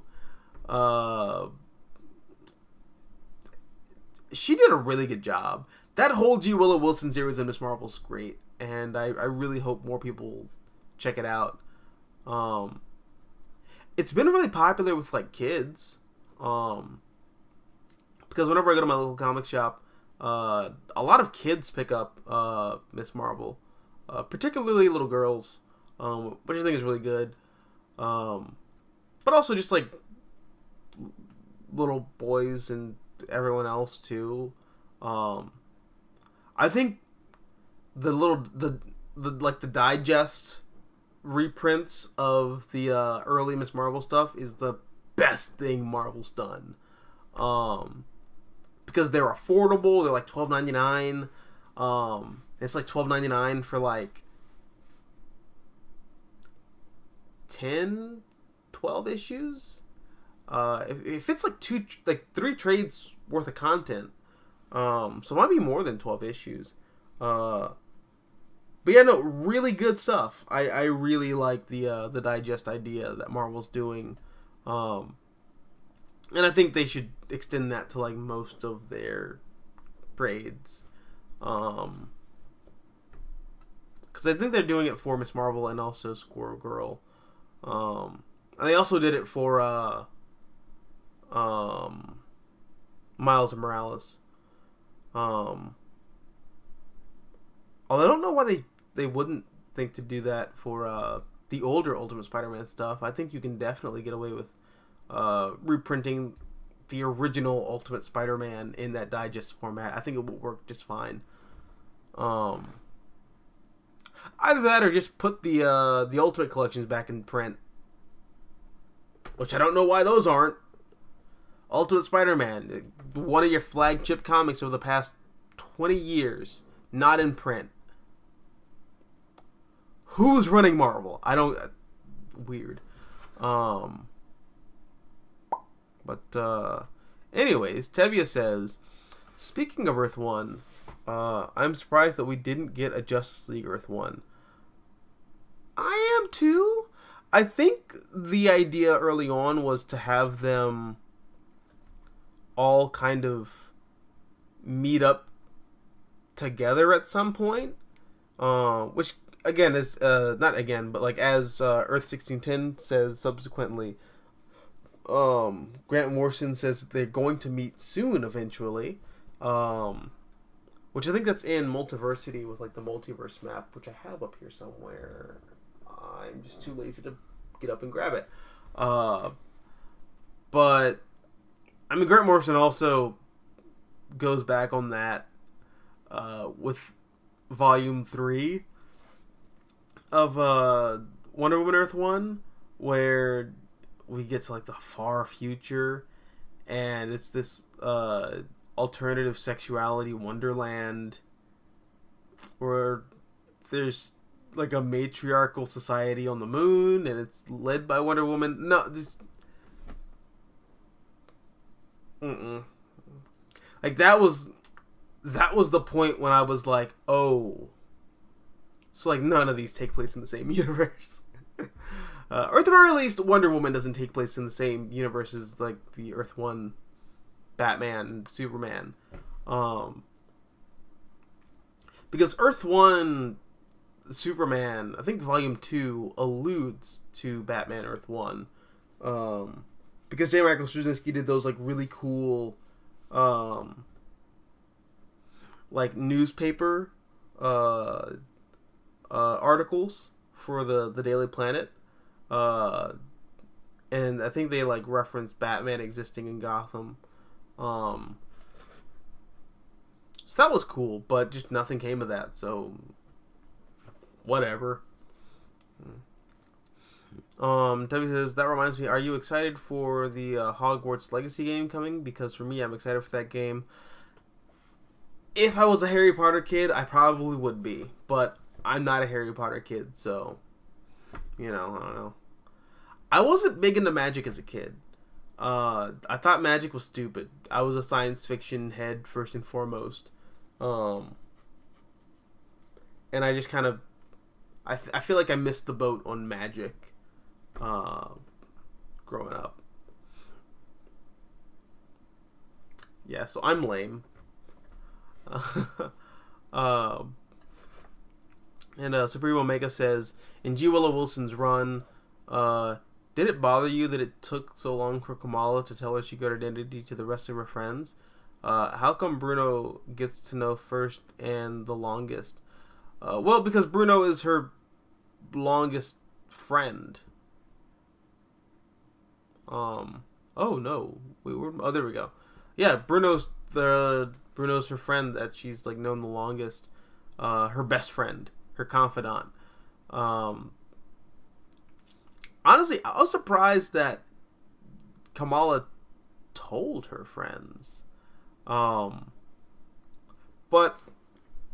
the way I also read that J. Willow Wilson series is that J. Willow Wilson is doing the counter Ultimate, not Ultimate Spider-Man. She's doing like the inverse Spider-Man. So whereas Peter is like very secluded and like very like isolated, and he isolates himself, Kamala is very extroverted. She's the opposite. Her strength lies in her community and her friends, and she's a character who's based very much around the idea of friendship is magic and all that kind of stuff. So, in hindsight, I don't know why I was surprised that her family finds out, or much rather, Kamala tells her family. It seems very clear from looking at it from like the rear view. Yeah. Tevye says, shame Marvel continuity is so broken because Spider-Man's history is a complete mess. Well, I don't think Marvel's continuity is broken. I think Marvel's continuity is actually held up pretty well. I just think... I think the big thing that crushes Marvel characters individually is constant retconning. This whole idea of you thought you knew that the Hulk was circumcised, but really what you didn't know is that the Hulk wasn't circumcised, and that actually it's She-Hulk, who's from another dimension, who went back in time and knew Moon Knight, and because Moon Knight is actually not Moon Knight is actually Khonshu's brother from the Ultimate... That breaks the Marvel Universe a lot. And it's not like on a grand scale in the same way that like DC's continuity is completely busted and broken, because DC keeps like rebooting every couple of years. Marvel's continuity is kind of busted in a sense that on an individual scale, these characters' histories are so muddled because everyone wants to do the whole you thought you knew, but really here's the real untold story of Spider-Man or Thor's hammer or Captain America's being gay, maybe. Like, I don't... That... Doing that constantly kind of... It pokes holes in the universe overall.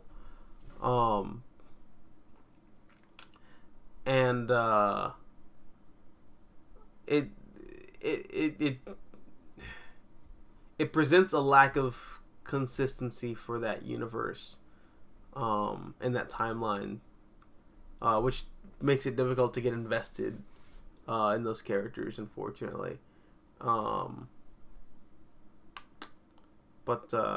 Yeah, I don't know.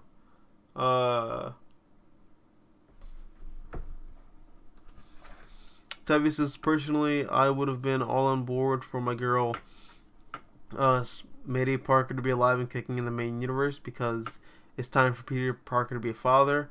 I don't think I agree with that necessarily. I think in the main Marvel universe, Peter definitely should relinquish the title of Spider-Man, but I don't think it should go to like a child that he has.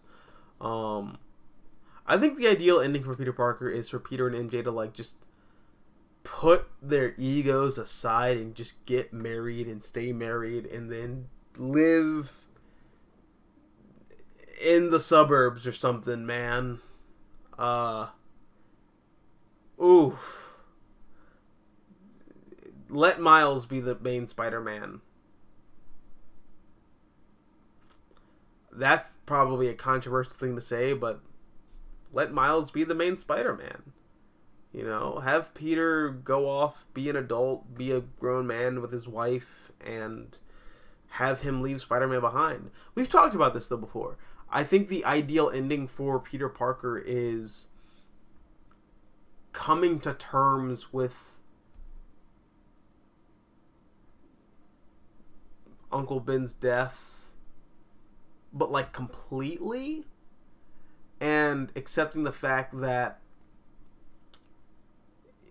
he doesn't have to physically get involved to be a responsible adult, and to honor Uncle Ben's mantra, with great power comes great responsibility. You know, he can be a responsible mentor as like a teacher to like some kids, or a responsible like life coach, or just anything like that. But I think that's where Peter Parker's story needs to go.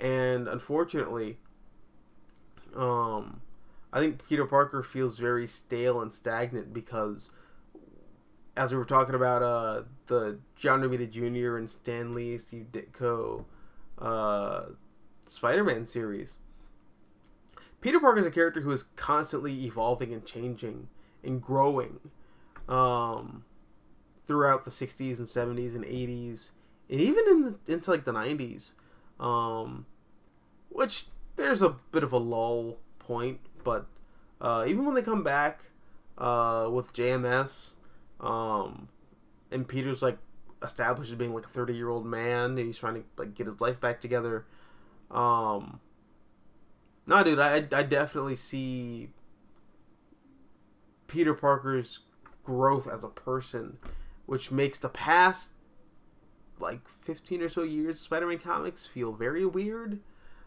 because Peter, I feel like he regressed to the point where he was, I don't know, he just doesn't feel like Peter Parker anymore. I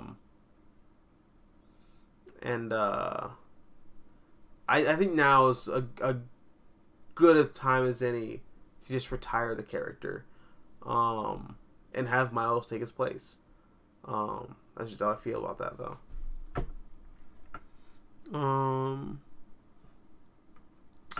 Earth 1610, probably responding to what I said earlier. If the main Marvel universe isn't flexible as the main DC universe for creators and exploiters to do with what they please with the multiverse excuse, then why do they have a multiverse? Well,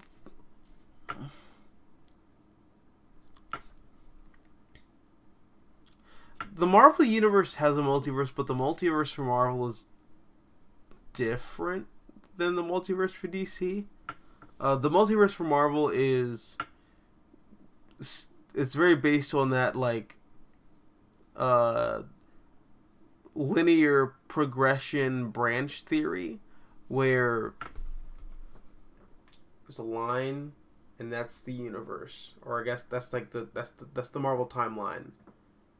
But decisions that everybody kind of makes branches timelines outwards, and then you get like other branches on branches and branches that branch out of other branches, and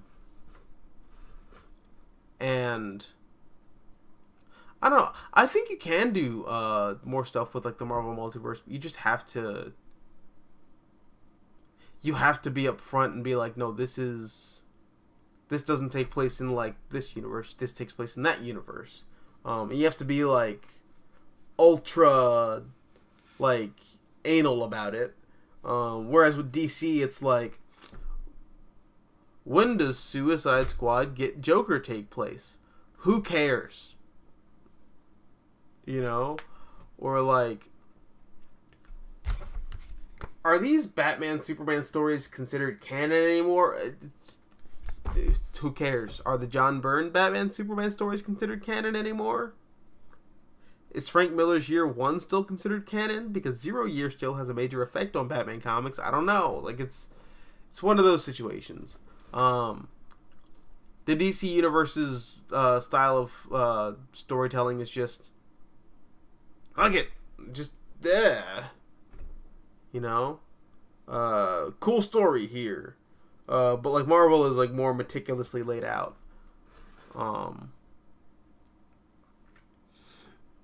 Supreme Omega says Judd Winnick wrote Graduation Day. Okay, that explains a lot. Okay, so Jeff Johns is off the hook for that. Holy Christ, that does sound like a Judd Winnick. Okay, now that you tell me that Judd Winnick wrote Graduation Day, that makes a lot of sense. Yeah.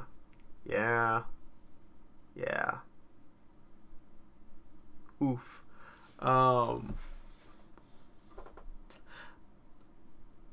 I wouldn't mind Judd Winnick taking another crack at adaptation of Graduation Day in like animation.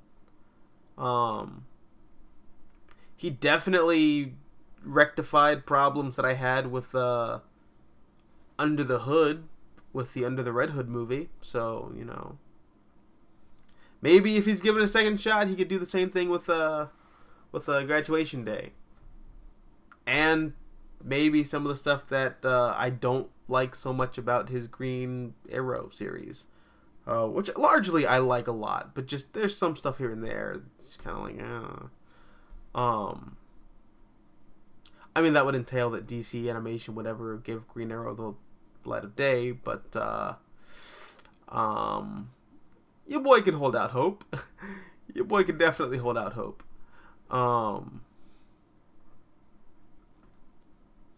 Let's see. And everyone's kind of grilling me for getting it wrong that Joe Winnick wrote Graduation Day and not Jeff Johns.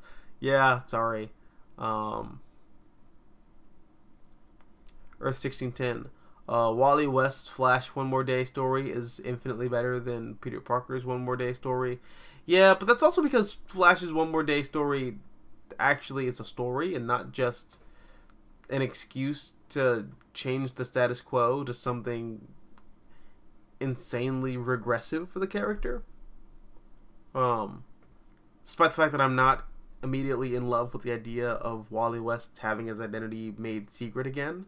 I really like the idea of Wally West having a public identity. I like it a lot. But I guess Jeff Johns didn't at that point in time.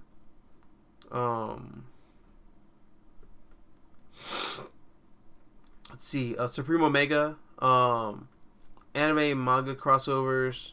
Anime and manga crossover question. What would happen if Shinji Ikari... I love this question already. What would happen if Shinji Ikari from Neon Genesis Evangelion and Peter Parker met? Would they get along? Hell no. Well, it depends. Are we talking teenage Peter Parker, or are we talking adult Peter Parker?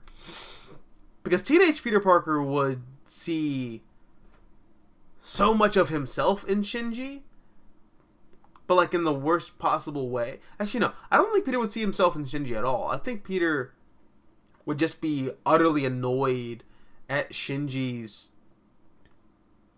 indifference and Shinji's refusal to like grab life by the balls and just kind of run, like, and chase your own destiny.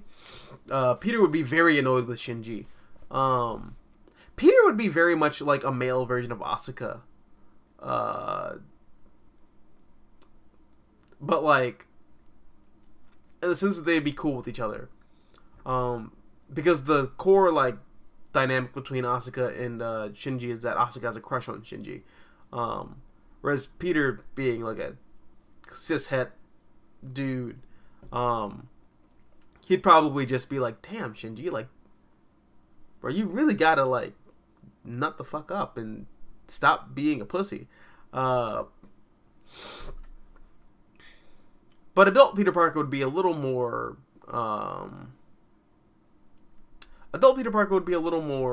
compassionate. Yeah. Especially if we're talking about like JMS era Peter Parker. Yeah, no, he would be nicer. He way nicer. Oh,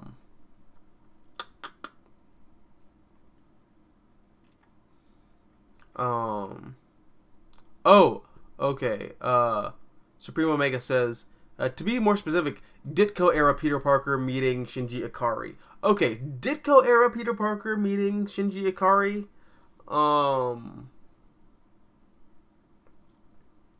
Yeah, no, I you know what? I don't think Peter would have an opinion on Shinji. I don't. Unless they're like, you know, stuck together like on an assignment for something. Or something happens personally. Where Peter gets like wrapped up in some of the like Evangelion crap. I really don't think Peter would have much of an opinion on Shinji. I think Peter would just kind of overlook Shinji. Because he'd be like, wow, that kid's life is terrible. Anyways, my life is a travesty. Because the world revolves around me and how much it hates me. I I don't think Peter would pay Shinji any mind. But I also think Shinji would think Peter's an asshole. And I could see Peter getting very defensive. And maybe saying some things that he definitely shouldn't say. If Shinji were to ever come out and confront Peter on that. Ditko era Peter, that is. But yeah. Earth 1610. Twitter said MCU Miss Marvel is a PG Euphoria.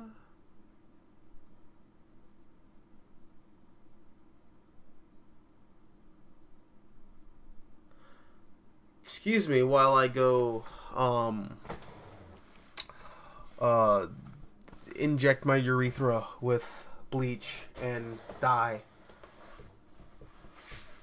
God, I hate that so much. Who said that? That's terrible. Jesus.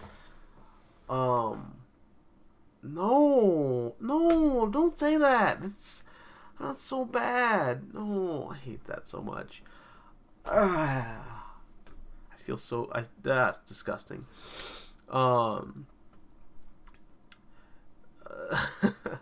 Earth 1610 goes on to say, David Fincher's Moon Knight sounds interesting.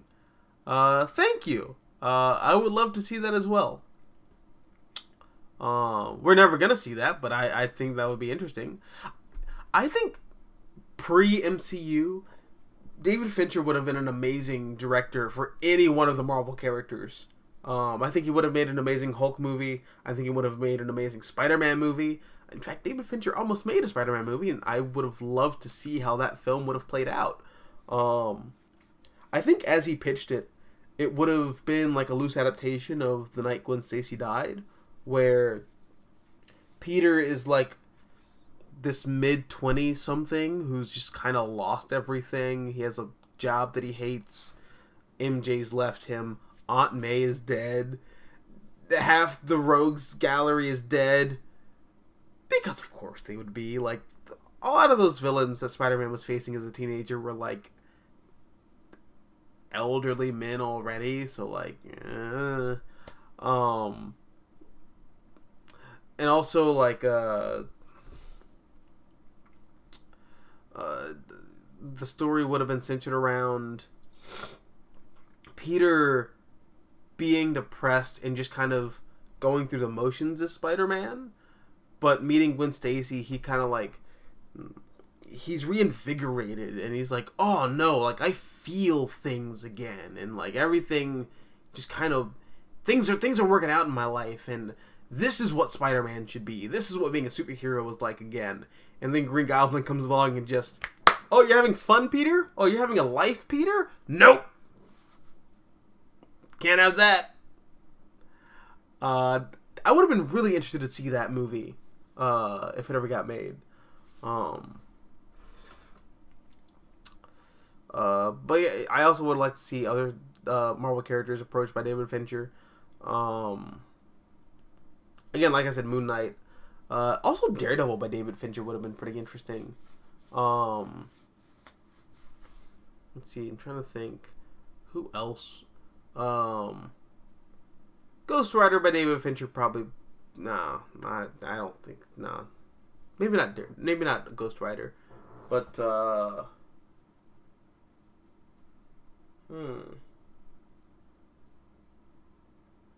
what other Marvel characters would? You know what? Iron Man by David Fincher. At one point in time, I think you could have made a really interesting Iron Man movie with David Fincher. Yeah.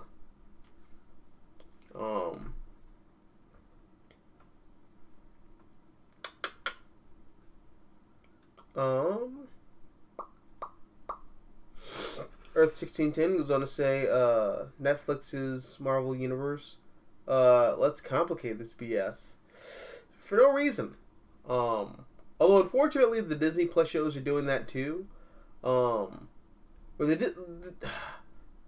my main problem with the Disney Plus Marvel shows is that they all feel the need to like hinge themselves on a big reveal, you know, because they're all 6 episodes, and the first 4 episodes are dedicated to like building this suspense, and then episode 5 is like the big twist reveal, and then episode 6 is when you get like the big superhero finale, and the character arc is completed, and the protagonist is the character that they are iconically seen as, and that's the arc to get them to the Netflix shows are just not Netflix. The Disney Plus shows are just an extended character arc to get these characters that were like either underutilized in the core MCU film franchise, or that are being introduced in the Marvel Cinematic Universe. It's just an excuse to like make a 6-episode show to get them to that iconic, you know, status quo. With a twist. You know, there's always a twist. I don't know why there's a twist, but there's always a twist.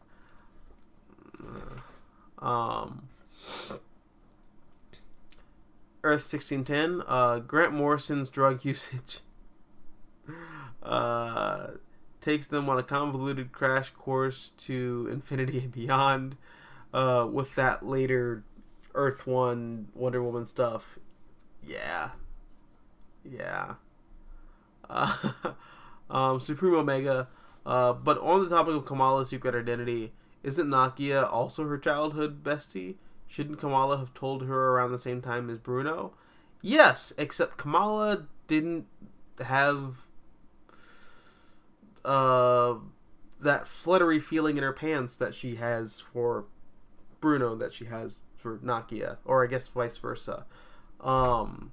That's where that comes from. It's the romantic tension thing. G. Willow Wilson was doing a thing there, so you know that's why Bruno found out, and that's why Nakia didn't. Because when you're a teenager, you always tell the people that you have a crush on the things that you maybe shouldn't disclose, and your best friends sometimes get left in the dust. It's just a thing that happens. Or maybe I'm just projecting on my high school experience out there. I don't know, but just that's something that I've observed from my own experience. Earth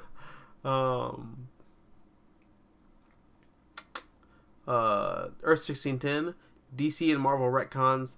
That didn't happen now. Fans. Now it all happened. And casuals. Either all of it happened or none of it did.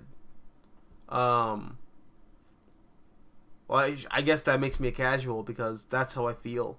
I hate the half-assedness of a lot of these reboots. Either it happened or it didn't. Don't make me do math, bitch. No. And if you're gonna make me do math, better make sure that math checks the fuck out, because if it doesn't, I'm gonna be mad. New 52 Batman. He's been Batman for 5 years, but he's also gone through 5 Robins. But Stephanie Brown doesn't exist, so it's technically 4 Robins. Bizarre. Anyways,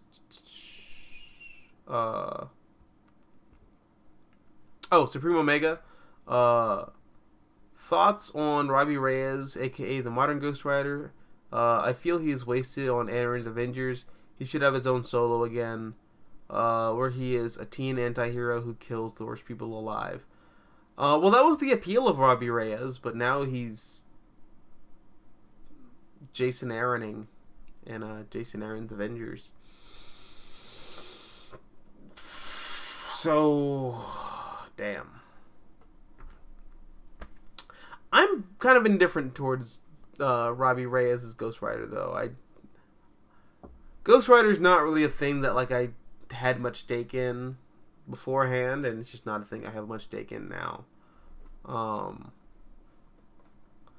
All right, and I'm going to get these last couple of questions. I know I said this like an hour ago, but I'm going to get these last couple of questions out there answered, and then I'm going to say goodnight. Okay, so Mystical Green Beanie. In Peter David's The Last Avenger story, that had Peter Parker and MJ settling down, letting go of Uncle Ben's death and guilt, and learning that everything isn't his fault. Good. I don't think I got there yet, but good. That's where Peter Parker needs to go, in my opinion. Supreme Omega. How come the manga version of Evangelion is your favorite? Do you feel that it is better than the anime?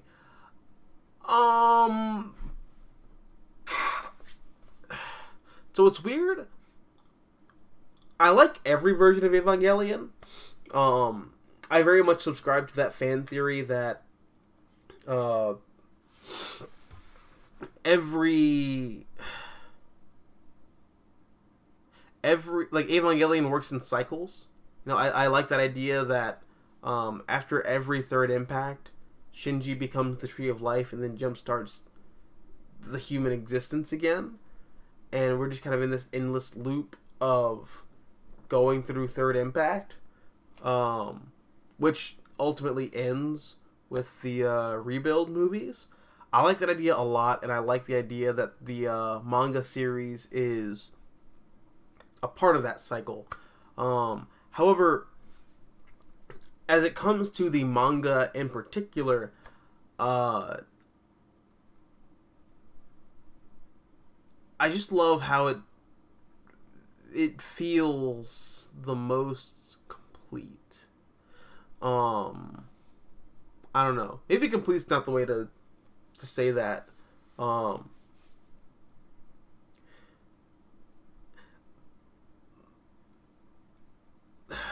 don't know how to articulate this. This is something I'm gonna have to like sit down and like think about and write about, because it's hard to like express it verbally just off the cuff. I just like the manga version of Evangelion the best. I love the rebuild movies. I love the original manga. Not the original manga. I love the original anime, but the manga, it's just it feels like a sweet spot between the two, and that's the best way that I can put that right now. Earth 1610. Hey, Mystical Green Beanie. I'm a sci-fi head as well as a kid. I don't care about magic genre, but I've always been into the superhero genre. Same here. And it's weird. Growing up, I didn't like magic, but I thought like occult superhero stuff was interesting. Like Hellboy. I thought Hellboy was fascinating. I also really liked the John Constantine Hellblazer series. I was picky and choosy. I don't know. I guess I didn't like the flamboyant magic, where it's like the Leviosa, Levioso, Leviosa, Experimentos, JoJo pose, swave my wand. I'm not mocking people, by the way. I am mocking people a little bit, but like, you know, that style of magic just did not appeal to me as much as like the horror version of magic that we saw in like Hellblazer and Hellboy and stuff like that. Maybe because I was always a horror kid more, like, first and foremost than anything else when it came to like I guess like magic and the occult and stuff like that. Horror was just like always a big thing for me, so maybe that's why Harry Potter never caught on with me. It felt too much like superhero magic, and I just I wasn't into that shit at all. Not for a while.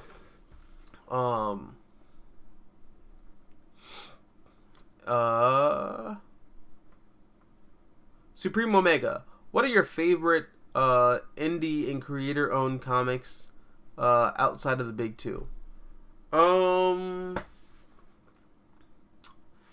Hellboy by Mike Mignola. Robert Kirkman and Ryan Ottley's Invincible. Damn it! Oh, well, not Ryan Ottley. Ryan Ottley came on later. I can't remember the name of the co-creator of Invincible though. Damn it! I can't think of this. Yeah, tip of my tongue. I just can't. It's not coming to me. But yeah, no. Hellboy, Invincible.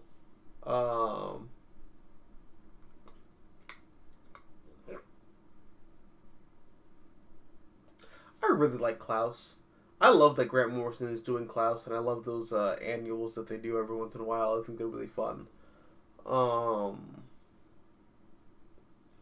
Department of Truth is really fun right now. I like that a lot. And I also love everything by Jodorowsky. Like the Inkle, the Meta Barons, like that whole universe I think is really kind of fascinating, and I love it a lot. That like really appeals to my science fiction sensibilities personally. And if you're like a big science fiction fan, if you liked Dune, like if you liked the Denis Villeneuve Dune film, I think you would really like the Meta Barons. Yeah, no, great stuff. What else? What other? Ninja Turtles. I love the Ninja Turtles. The original Mirage stuff and also the current IDW stuff. I think it's great. I just love the Ninja Turtles a lot. And also Nexus. You know, Steve Rude did a series, I think it's like the 80s. Nexus is really good. Yeah, no. Earth 1610. Hey, Mystical Green Beanie. Do you remember Judd Winnick's Cry for Justice? Yes. I remember Cry for Justice and the fall of Green Arrow and the rise of Arsenal. I remember those very vividly.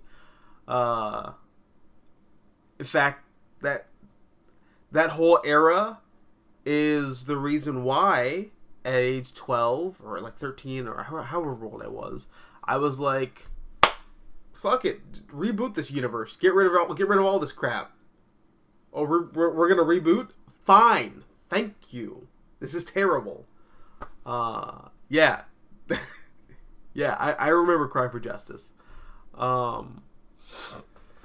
Supreme Omega. Bad Father anime comics crossover question. Would Norman Osborn and Gendo Ikari get along?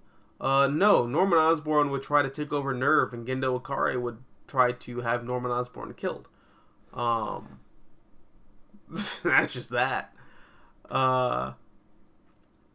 Supreme Omega.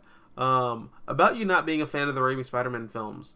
Well, the first two movies were inspired by Richard Donner's two Superman films, which is why I don't like them.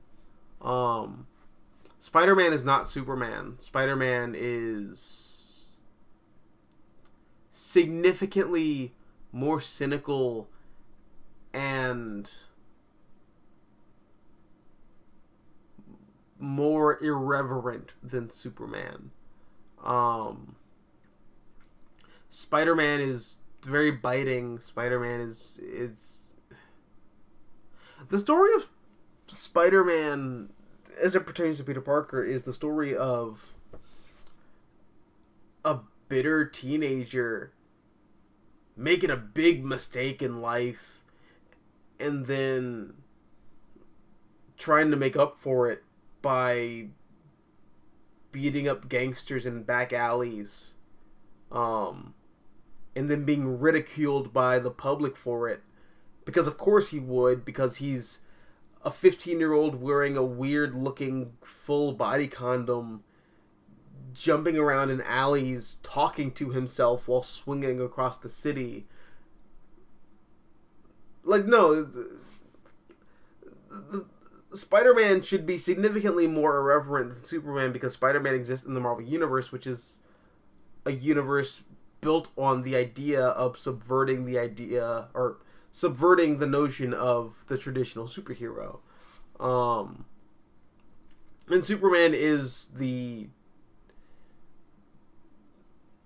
he's the gold standard for the American superhero. You know, that story shouldn't be biting or like, you know, kind of cruel in that same way that Spider-Man should be.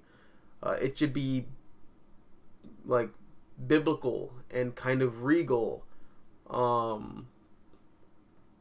It can have an edge to it, but just, you know, it Superman's not Spider-Man, and vice versa.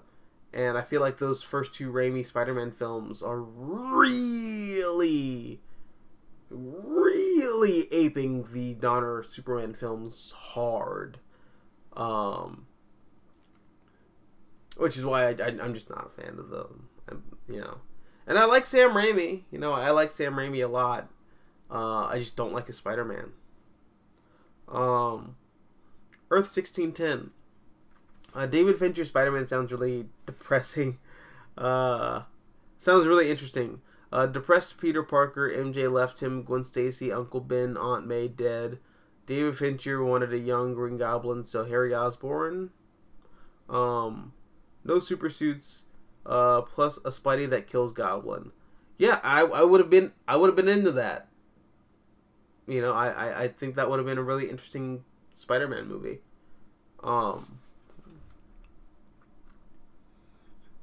Supreme Omega. Second reason why fans dislike Saladin's Miss Marvel run is the traitor arc where Nakia betrays Kamala by ratting her out to the anti-teen super cops. This caused a backlash, so he retconned the traitor to be Zoe. That sounds terrible either way. Pain. Supreme Omega. To end on a positive note, have you ever read Mark Waid's run on Daredevil, and did you like it? I read the beginning of Mark Waid's run on Daredevil, but I've never finished it. But I've heard good things, and I like what I've read so far. Earth 1610. These high school relationships and friendships in media is weird from reality. In reality, most of the time after high school ends, everybody just leaves and goes their separate ways regardless of bullies and rivalries. Yeah. And sometimes people get back in touch with each other. And sometimes people who you don't want to get back in touch with try to get back in touch with you, and you're like, no, leave me alone. But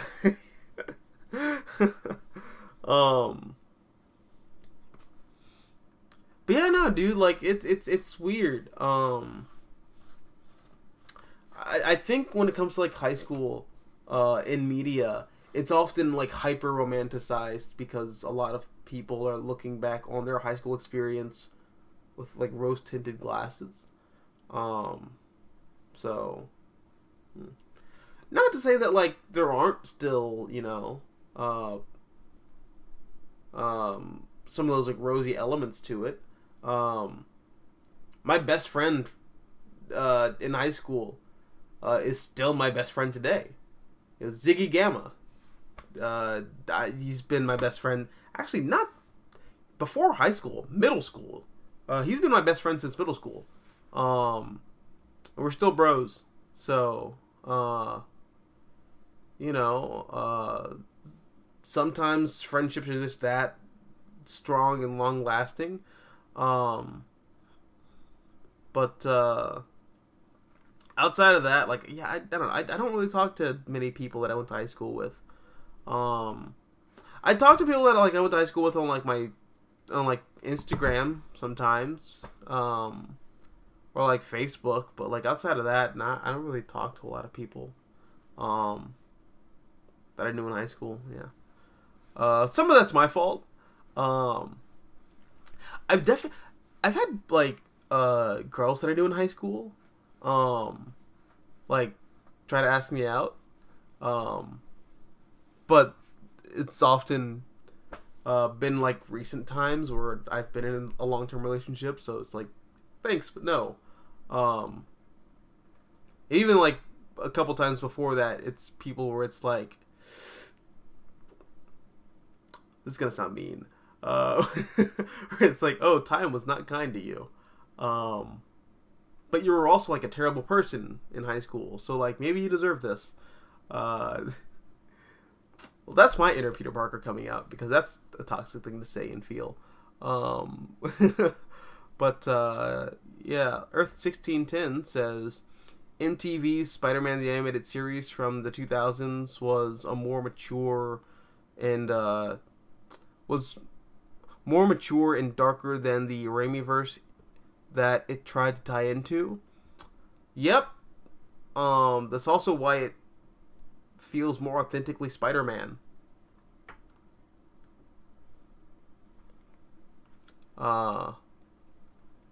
Supreme Omega. If you want a gritty Warhammer sci-fi, you would love the 5 years later storyline with the Legion of Superheroes. It's a story where the Legion are older and jaded and forced to fight alien-controlled dystopia. Okay, I might check that out. Purely based on your recommendation, though. Legion of Superheroes is often very hard for me to get into. Even stuff that like I know for a fact is great and I've been told multiple times is great, it just feels impenetrable. Like I tried reading the Great Darkness Saga, because a buddy of mine has a copy of it, which I think is a book that's out of print by now. But my buddy has a copy of it, and I was trying to read it, and I was just like, oh, I know this is like the big dark side story, and this is like a really influential like Superman story. But oh shit, I don't care about the Legion of Superheroes at all. Like, good God.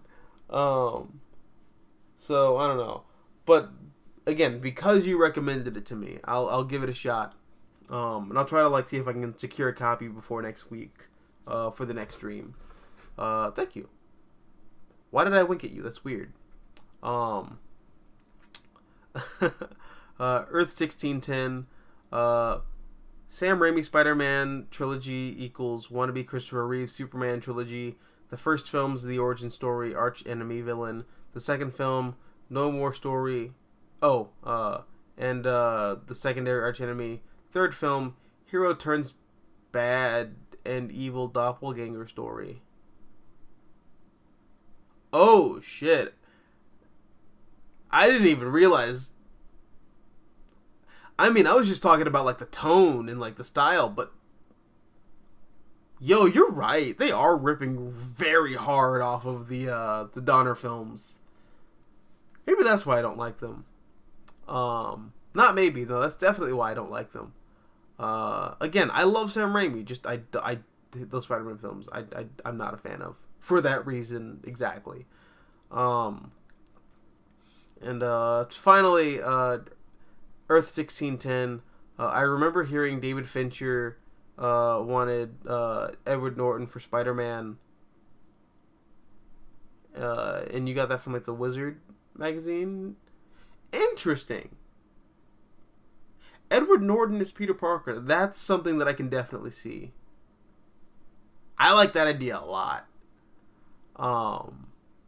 That would have been really interesting and cool.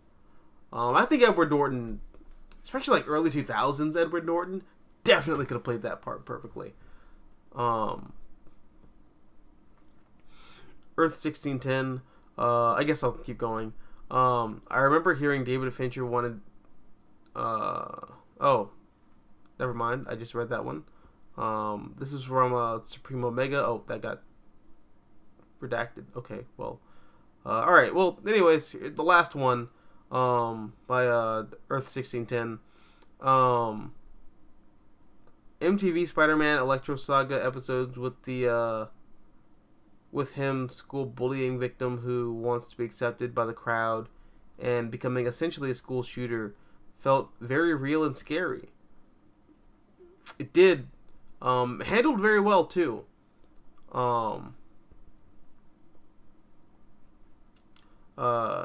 Supreme Omega says, I never buy that Nakia or Zoe betraying Kamala. Nakia is a girl of color and she would never call the cops. True shit. And Zoe was outed to her whole school and she would never sell out Kamala's secret identity. Also true shit. I don't like the idea of either of them selling out Kamala. If that's what's going on in the comics currently, then I'm glad I'm not reading them. But yeah, let's end off on let's end off on one of these Magic Johnson notes. Let's keep this shit positive before we peace out. Do I have like a comic here I want to hype up? No, I feel like I already hyped up like the 2 comics that I read this week because nothing else came out this week. Damn.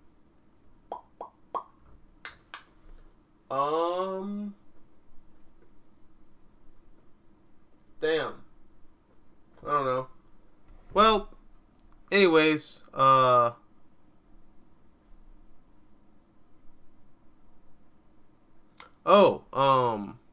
I got one. Was it Supreme Omega in here who like asked me all the Evangelion questions? You know what? Thank you, Supreme Omega. I appreciate you. You're amazing. I want to talk more about anime on the channel. I just don't know how, because a lot of the other bigger anime channels have that shit like on a hard lock. And that intimidates the fuck out of me. But yeah, no. Thanks for the Evangelion questions. Those were dope. And I'm also going to try to like secure copies of the Evangelion manga in the near future. I have 2 more questions here. Supreme Omega says, do you feel Kurt Busiek's Avengers is the last classic Avengers run? Yes. I do. That's because the Bendis run is good, but it's like distinctly not Avengers. He just turns the Avengers into the Heroes for Hire. Which is cool. I dug it a lot. But it's not the Avengers. But yeah, no. Busiek's run on the Avengers along with George Perez, like that's the last classic Avengers run. And Earth 1610 Ultimates 2, I'm excited for that video. Yes, I am too. I rewrote the ending. I just wasn't satisfied with the ending that I wrote for it. So I redid it. I'm talking a little more about Captain America and like how everything kind of like wraps around to him. So hopefully that comes out relatively soon. I'm having a lot of fun putting the finishing touches on that. But yeah, no, I'm really excited that you're excited, and I'm glad that I'm gonna be able to do this. And Earth 1610 says more manga would be cool. Thanks, man. I guess I'll you know what? Fuck it.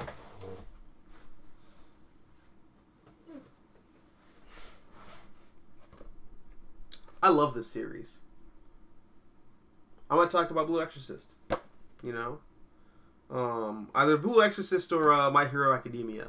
Both are like among my favorite manga running currently. So yeah, I think that's what I'm gonna do. And Earth 1610 says, "Holy crap, Bendis Heroes for Hire would be amazing." Well, I mean, we kind of already got a Bendis Heroes for Hire. It's called New Avengers, and then later Defenders, and also that one time he wrote Heroes for Hire. But yeah, no. Bendis is like he had a great voice for all those street level characters.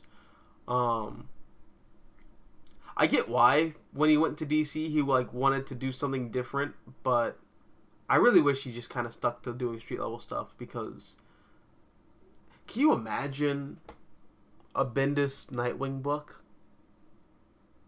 Can you imagine a Bendis question book?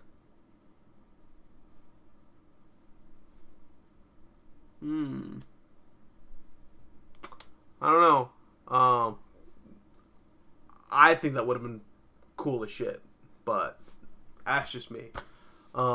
Anyways, thank you guys very much for hanging out with me. I love doing these videos with you guys. These streams are amazing, and yeah, as always, until next time,